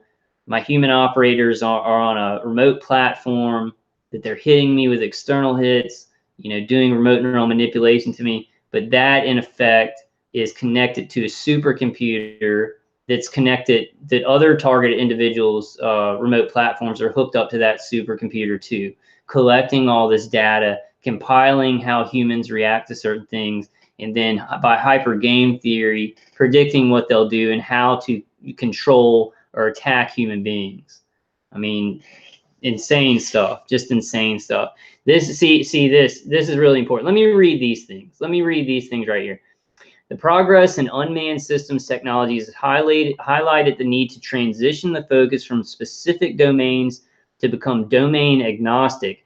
Advances in domain are beneficial across all domains. Future operations will rely heavily upon multi-domain capabilities that must interface and integrate seamlessly into a joint force structure. DoD, industry, and academia have advanced technologies, strategies, and standards that challenge the evolution of unmanned systems and their integration into the DoD mission. These, what is that? Destroying, full spectrum dominance. Full spectrum dominance is the DoD mission.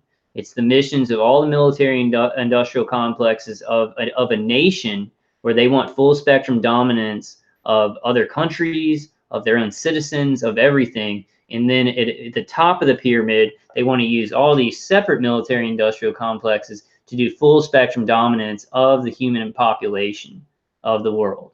I mean, that is just where they're heading. They're not there yet, and we can't let them get there, but that's where they want to go, where they control everything. Thoughts, perceptions, actions, what people, just what people believe, what people feel. Interoperability. Interoperability has historically been and continues to be a major thrust in the integration and operation of unmanned systems. Manned and unmanned systems have increasingly synergized their capabilities, focusing on the critical need to use open and common architectures. A robust interoperable foundation provides the very structure that will allow for future advances in warfighting. Autonomy. Advances in autonomy and robotics have the potential to revolutionize warfighting concepts as a significant force multiplier. Autonomy will greatly increase the efficiency and effectiveness of both manned and unmanned systems, providing a strategic advantage for DoD. Network security. That's a joke. That is just a joke. Network security for them, like for the evil people hacking into everything, our computers and our minds. They want network security so people can't fight back. But where's, any consumer products aren't going to have any network security where you have security from being hacked into. So network security. Unmanned systems operations ordinarily rely on network connections and efficient spectrum access. Network vulnerabilities must be addressed to prevent disruption or manipulation. Now here we go, human-machine collaboration. So that's what I really want to convey to people who are like, all targeted individuals are being just attacked by automated. And I don't know many targeted individuals that believe this. I know that most targeted individuals know that there's human interaction. Even if you're on a totally automated attack, like the remote platform is just an AI attacking you and doing that, a human operator has to come and check in, right? It had to get the whole thing started on it. So human-machine collaboration. If interoperability lays the foundation, then human-machine collaboration is the ultimate objective. Teaming between human forces and machines will enable revolutionary collaboration where machines will be valued as critical teammates. I wonder if my attackers think that way. I wonder if my human operators see the AI doing its thing as like a teammate, killing, helping to kill me. I don't know. All right, guys, I'm going to read some of y'all's chats because I didn't read any while I was showing that. Oh, wow. What? So I have a message saying an embedded page on this page says this hangout on air will end if you continue broadcasting content you aren't authorized to use. That documentary was copyrighted? Well, guys, go to that channel. Go to that channel and subscribe and like. I don't see how that documentary would be copyrighted because I want to send people to his channel and I want more people to watch that documentary. So, that I'm not trying to just use his information to get views on my channel or anything like that. Let's see. Yeah, Rye Bob Dobbs says, stop personifying any human emotion. Oh, yeah, it tried to convey. Rye Bob Dobbs says, does it matter either way? It's not good for you to pay attention to it either way. What do you, oh, you're talking about like the weapon systems? I don't know, man. I think that there are human operators and they really do make some decisions about how hard to hit you, and they can be affected. A lot of them are psychopaths, but maybe it's a psyop, but it does seem like some people on the team actually do have human emotions. I don't know how that works because they're murdering. It just seems like, I don't know, man. I do think there's human operators though. How good can a psychopath's emotions be? I think they're only interested in their own survival and doing what they want to do. So I don't think they care about anybody. So it's like you can't really affect them. But no, my attackers, like if I say certain stuff about Masons or I'm like yelling at the V2K, they'll get mad sometimes. Like they'll be like if I try and convey that I still have power left in my life, right? Because I do. Like I do have power, and like they'll get very mad and they want to show me how much power they have, and so they'll attack me more. And it's definitely not the decision of an automated system. It's definitely human operators who are angry and are punishing me for things that I do. It's definite. That's definite. Now, all targeted individuals, it may not be like that. Maybe AI deciding and working off of that, but there are human operators. So I think you were maybe saying that to native neuropters. She's right. They do. They get angry if you do something good, or you're progressing along, you're empowered. They want to knock you down. I've experienced that from my human operators, But there is also an automated system doing things just based on your EEGs, a hyper game system too. How much is the automated system? How much is the human operators? We have to talk about that. And target individuals have been talking about that for a long time. Yeah. I'll kind of go back and read some of y'all's. Let's see. Hey, Jeanette, how you doing? And you're up early. Everybody's still up. Like always, it was like 4:30 when I started this live stream, and I was like, nobody's gonna be up. But then I was like, yeah, everybody's gonna be up because all of our sleep schedules are just completely messed up.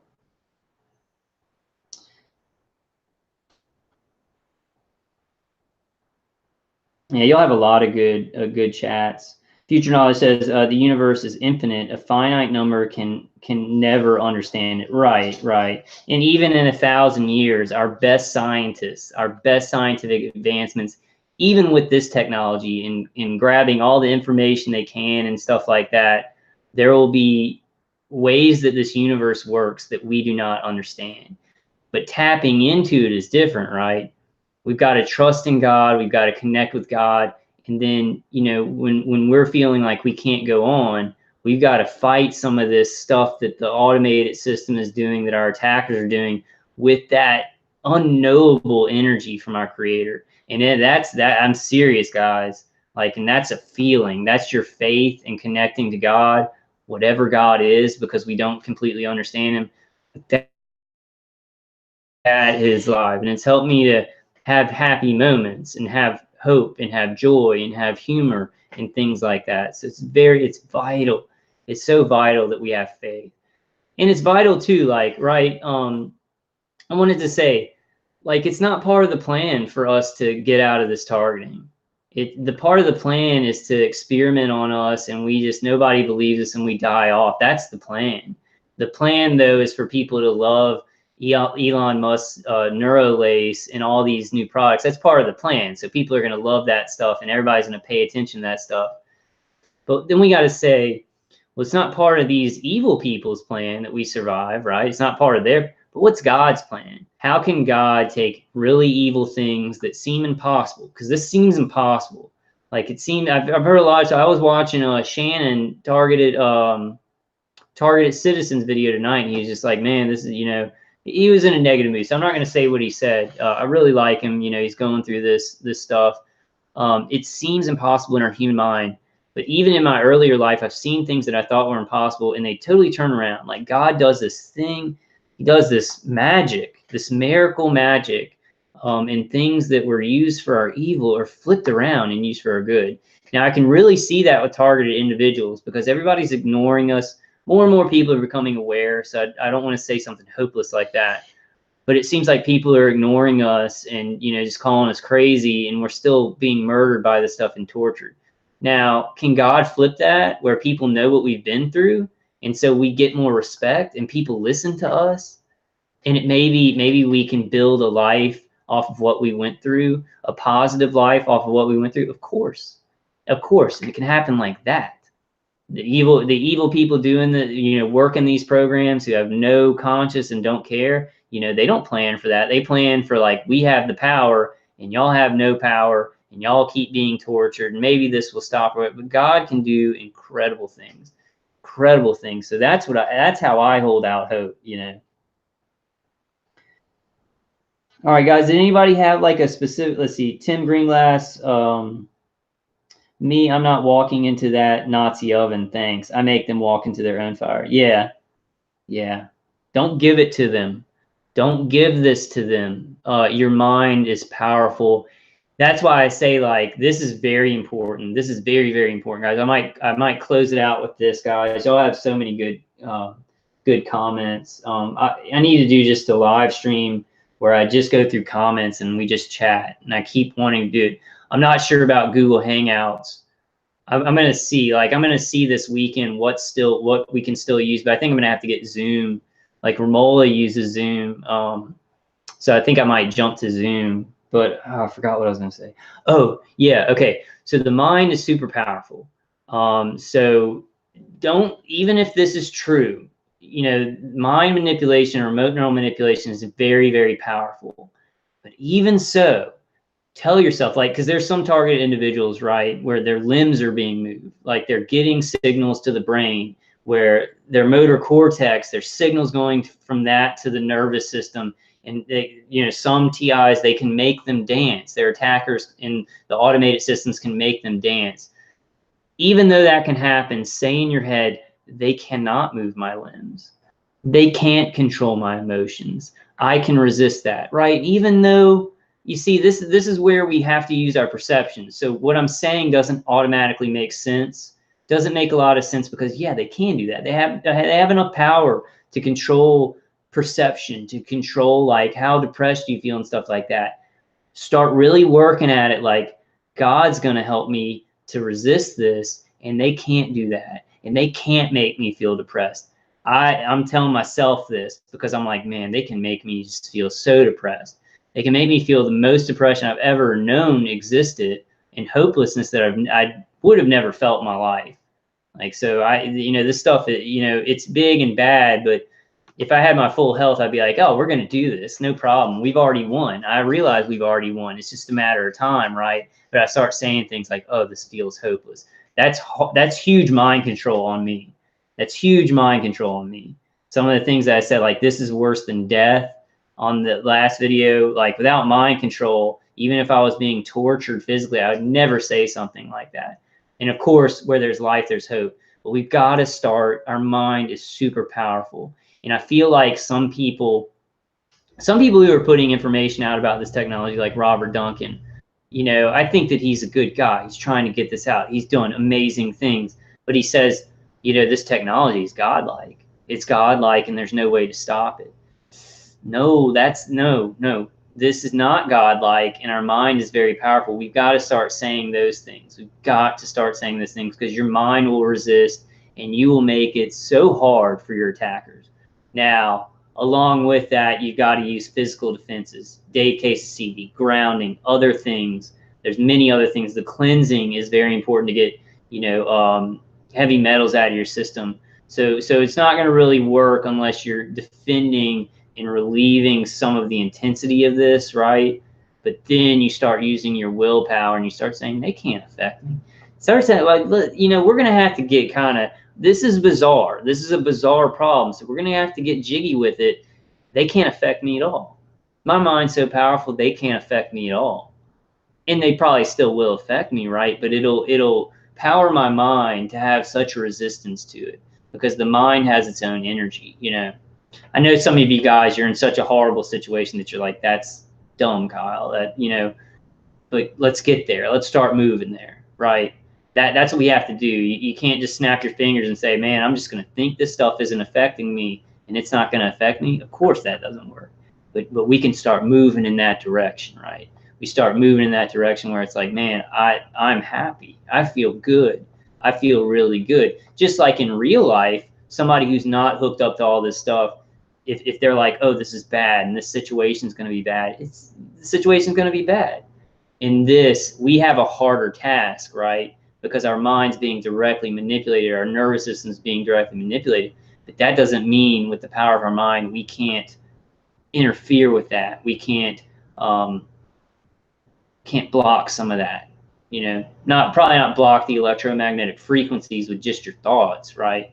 You can work your energy. I don't know, some people would disagree with me, but you know what I'm saying? Like, we have to start moving over to like where, no, they can't affect me, and I feel really happy, and my mind is very strong.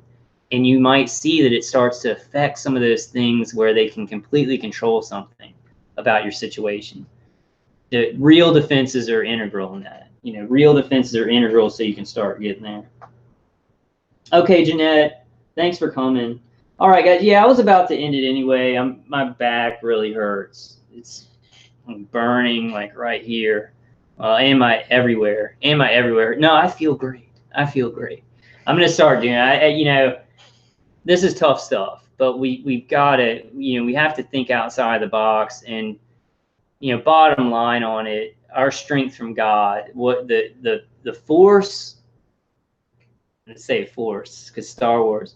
The force that you can tap into is extraordinary, and we don't know a lot about it, but we can tap into it. We sure can tap into it.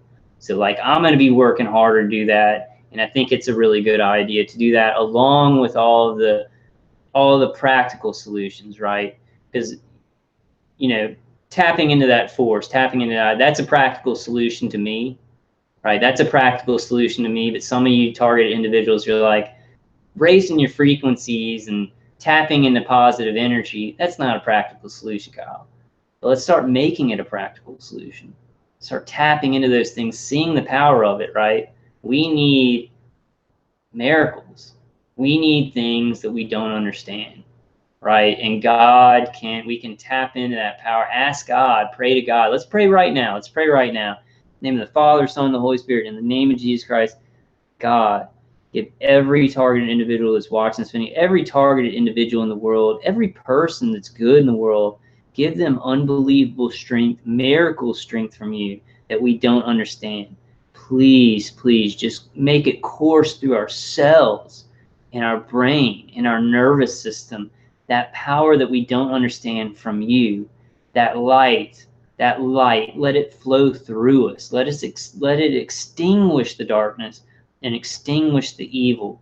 Please just give us unbelievable strength and peace of mind, even through this when our mind is in turmoil. Give us peace and strength of mind. Strengthen every good moral person on this earth to open their eyes and understand how dangerous this stuff is, and to help us to say no to this technology and get these things shut down on this illegal, treasonous level. Please, God, just give us miracles and give us strength. Help us to tap in to that power that we don't understand from you. In the name of the Father, and the Son, and the Holy Spirit, in the name of Jesus Christ. So let's keep praying, guys. Let's keep using practical solutions and things that we may not think are that practical. I've been there. I've been there as a human being, right? Raising your frequencies. Yeah. And no, we need to get some heavy duty defenses.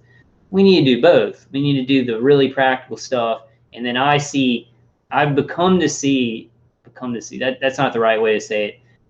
I have started to see, and this was many years ago, like 2 or 3 years ago, and somewhat before that, to see how practical power from God and raising your frequencies and tapping into the good life force, the force in the universe that's a life affirming, that's on our side.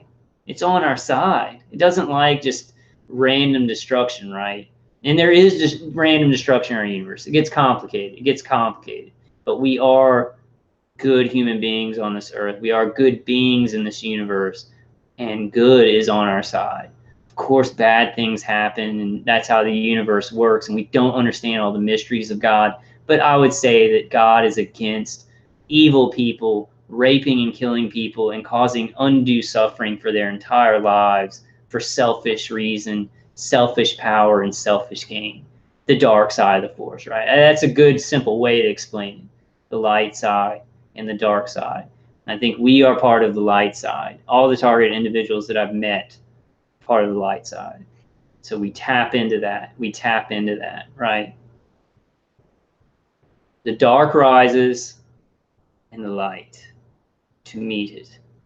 All right, guys. I'm gonna kind of thanks, guys. Amen. Future Knowledge says amen. Tim Greenglass says amen. Hey Tim. I hope you're doing okay, man. Tim Greenglass says, though saying amen may be honoring ancient Egyptian. Yeah, I've heard that too.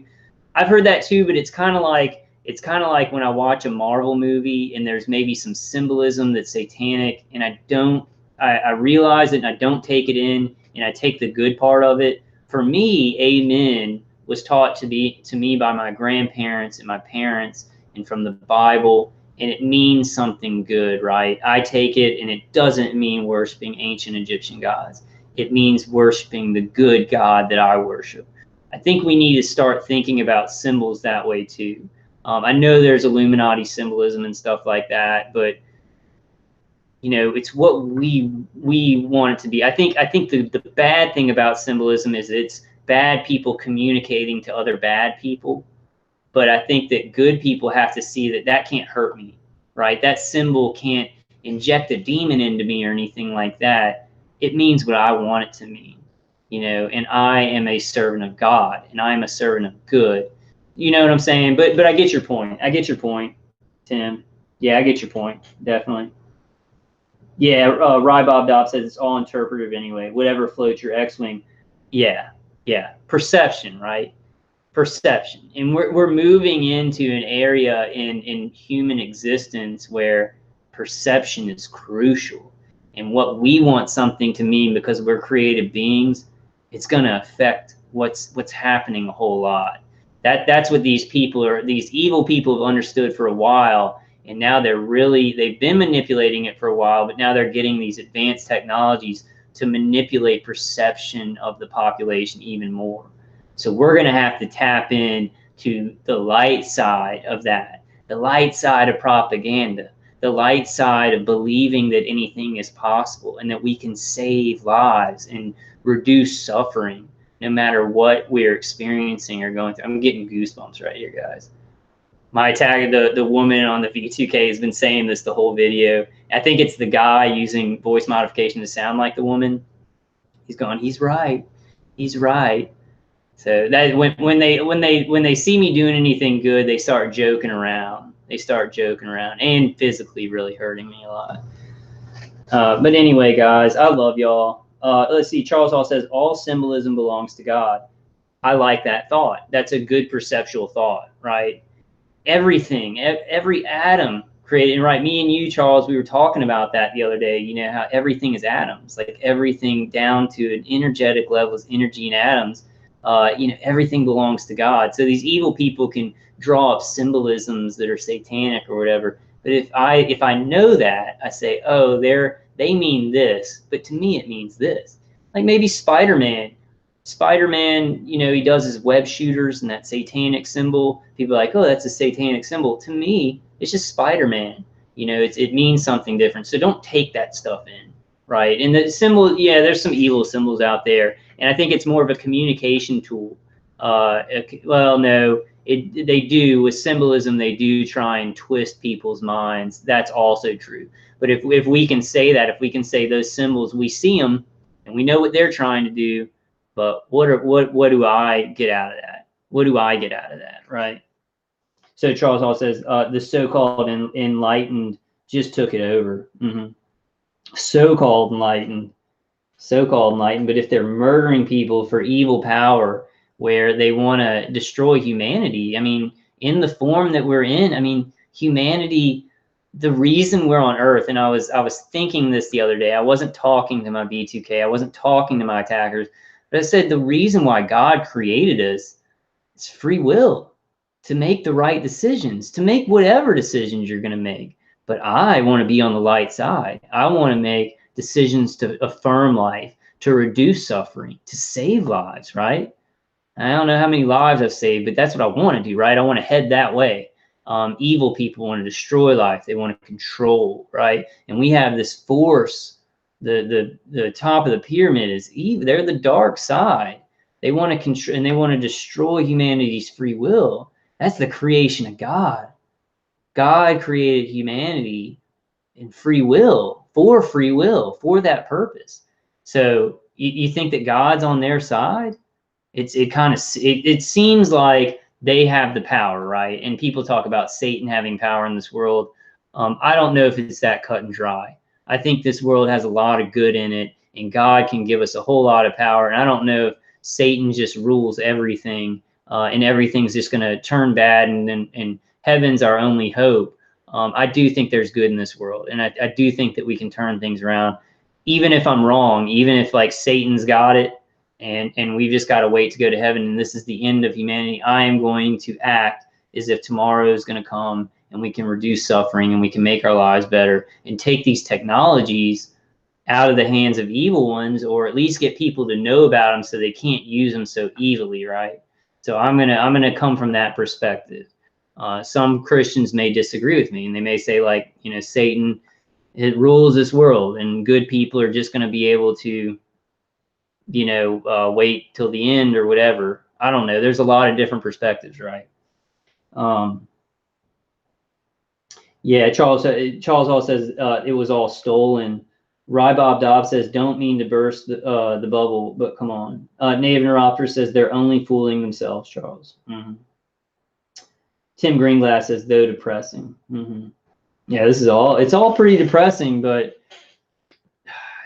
God can really turn things around. I know, bottom line, I know that.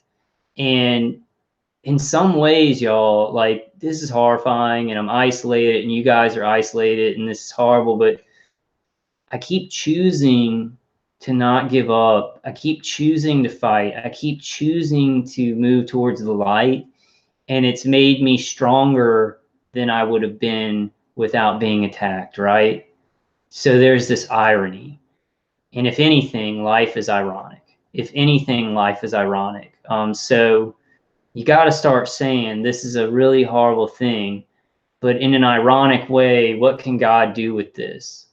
If I keep choosing not to give up, and I keep choosing to move towards light, and I keep choosing to help people, what can God make out of this? Like me, you know, get together with God. And that's the coolest thing about, you know, my bottom line advice is that I can't give you any specific advice. You got to get with God, and you got to get God coursing energy through your heart and your spirit and your mind. And you and God got to decide what you can do here. And you got to keep making that choice.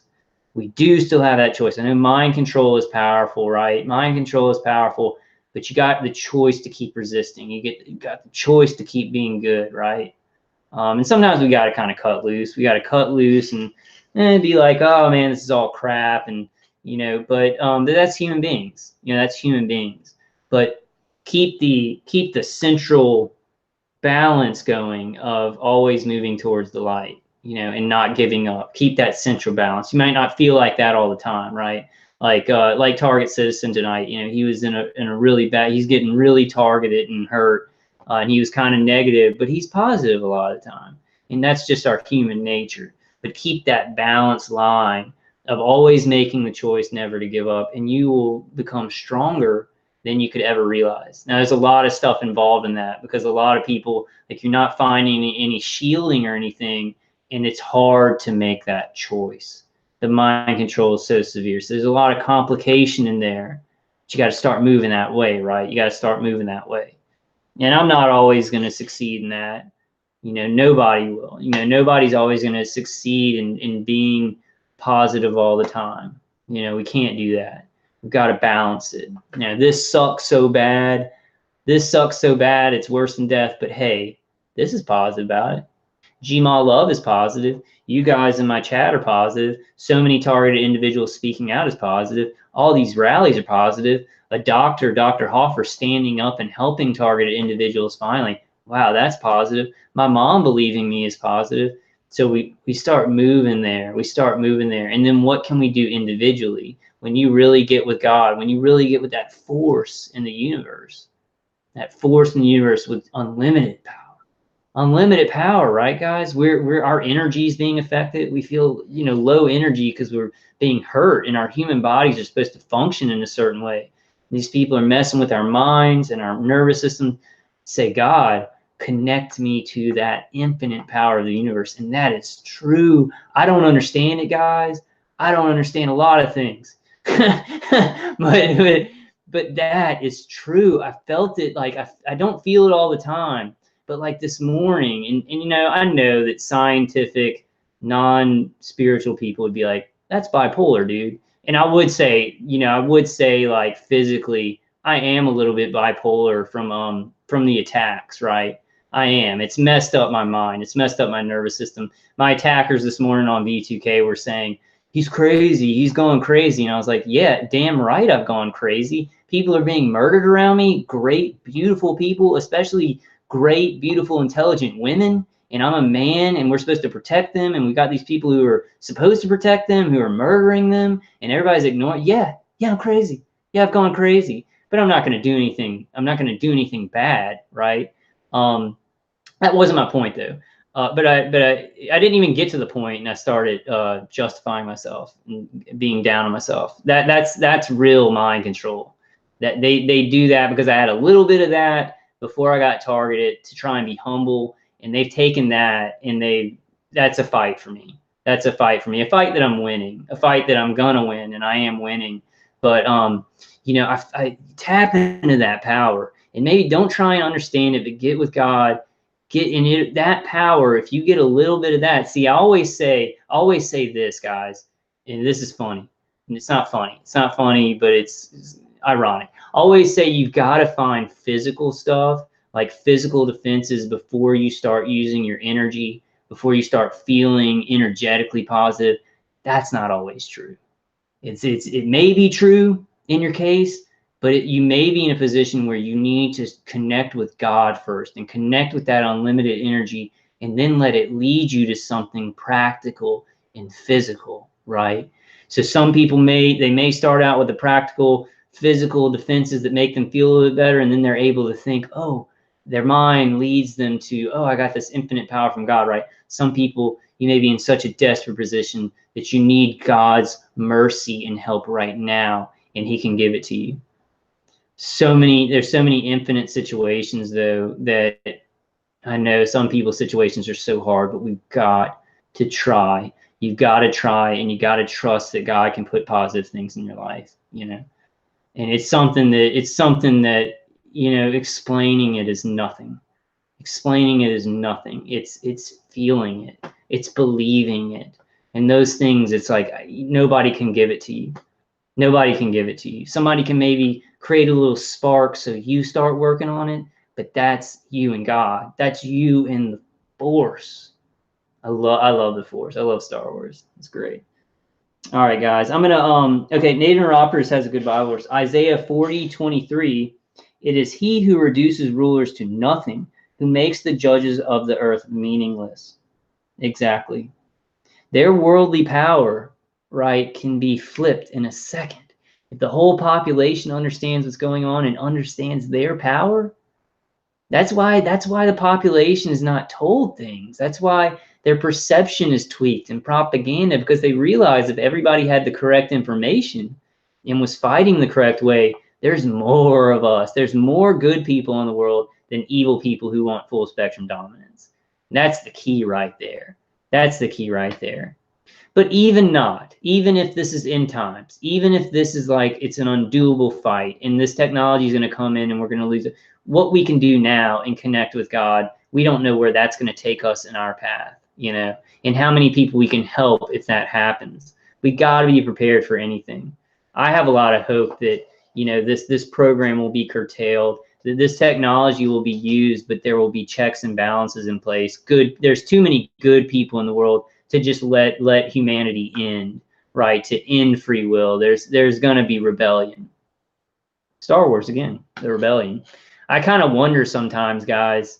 I kind of wonder that movie, the first three movies, right? The Empire and the Rebellion, and then look what happened. I sometimes wonder if that was always a master plan in these elite circles, right? And George Lucas was a part of those elite circles. So it was a predictive programming for like, hey, you know, we're going to show the evil empire, but this is actually how it's going to really happen. And there will always be rebels, good rebels. I'm not talking about bad rebels. Ooh, you know, I don't know. My perspective, I've got to get a little bit more saying stuff, because there's so many eventualities and situations that I want to cover them all, right? And I've got to there's going to be some things that I have to just say. I got to get better at that. This mind control, this remote neural manipulation has made it very hard, because I realize how many different situations and perspectives there are in life. I've always kind of understood this, but this has really intensified that for me. And so I want to speak to all perspectives, and you can't do that. As one individual human being, you've got to speak from your angle, and then other people have to speak from their angle, and you put all these nodes together to create teams and things like that. That's how these evil people are doing it very successfully. They're compartmentalizing knowledge and then taking it. They have somebody above all those compartments, using those compartments together, right, to do these huge things. They understand how information flows and perspective flows, and we're getting there. Let me end it on this, guys. Let me end it on this. The dark rises in the light to meet it. All right, guys, I'm going to go ahead and end it. I love you guys. I love you guys. And I'll be trying. I don't know what's going to happen to Google Hangouts, but I'll see I'll see what's available. And I'm definitely not going to quit. You know, I'm definitely not going to quit. You guys don't quit. There's no way to quit. You know, it's while we're alive, there's no way to quit. We've got to keep going. So we've got to use that to the best of our ability to connect with God, to connect with good, to do the best that we can, right? And create a balance in the Force. All right, I love you guys. I love you guys. I'll see y'all on the next one. It might not be on Google Hangouts, but I'll definitely see y'all on the next one. I love y'all. Just stay strong. Just try and connect with God. I mean, that's bottom line. Connect with God. Connect with God. Connect with the power in this universe. And don't let it lead you blindly. Work with it. Work with that infinite power. And I don't understand it. I don't understand it scientifically. I like my mind. Sometimes I'm like, science can't explain some things, right? But then again, I do have that scientific part. They're always in battle. You know, I think in a lot of people, I'm not special in that way. I think humans are like that because of our scientific and spiritual world. But we got to not try and battle with those things, but balance them, right? Balance them. All right, guys, I love y'all. And I'll see y'all on the next one, guys. Please take care of yourselves. Cleansing, Dave Case's CD, grounding, specifically if you can ground the left leg, like your shin. And then there's many other things. I'm going to try and get some, I'm going to try and just, I just want to do stuff and not say I'm going to do this, I'm going to do that. More to come, guys. I love you guys. Just take care of yourselves. Get close to God. Get close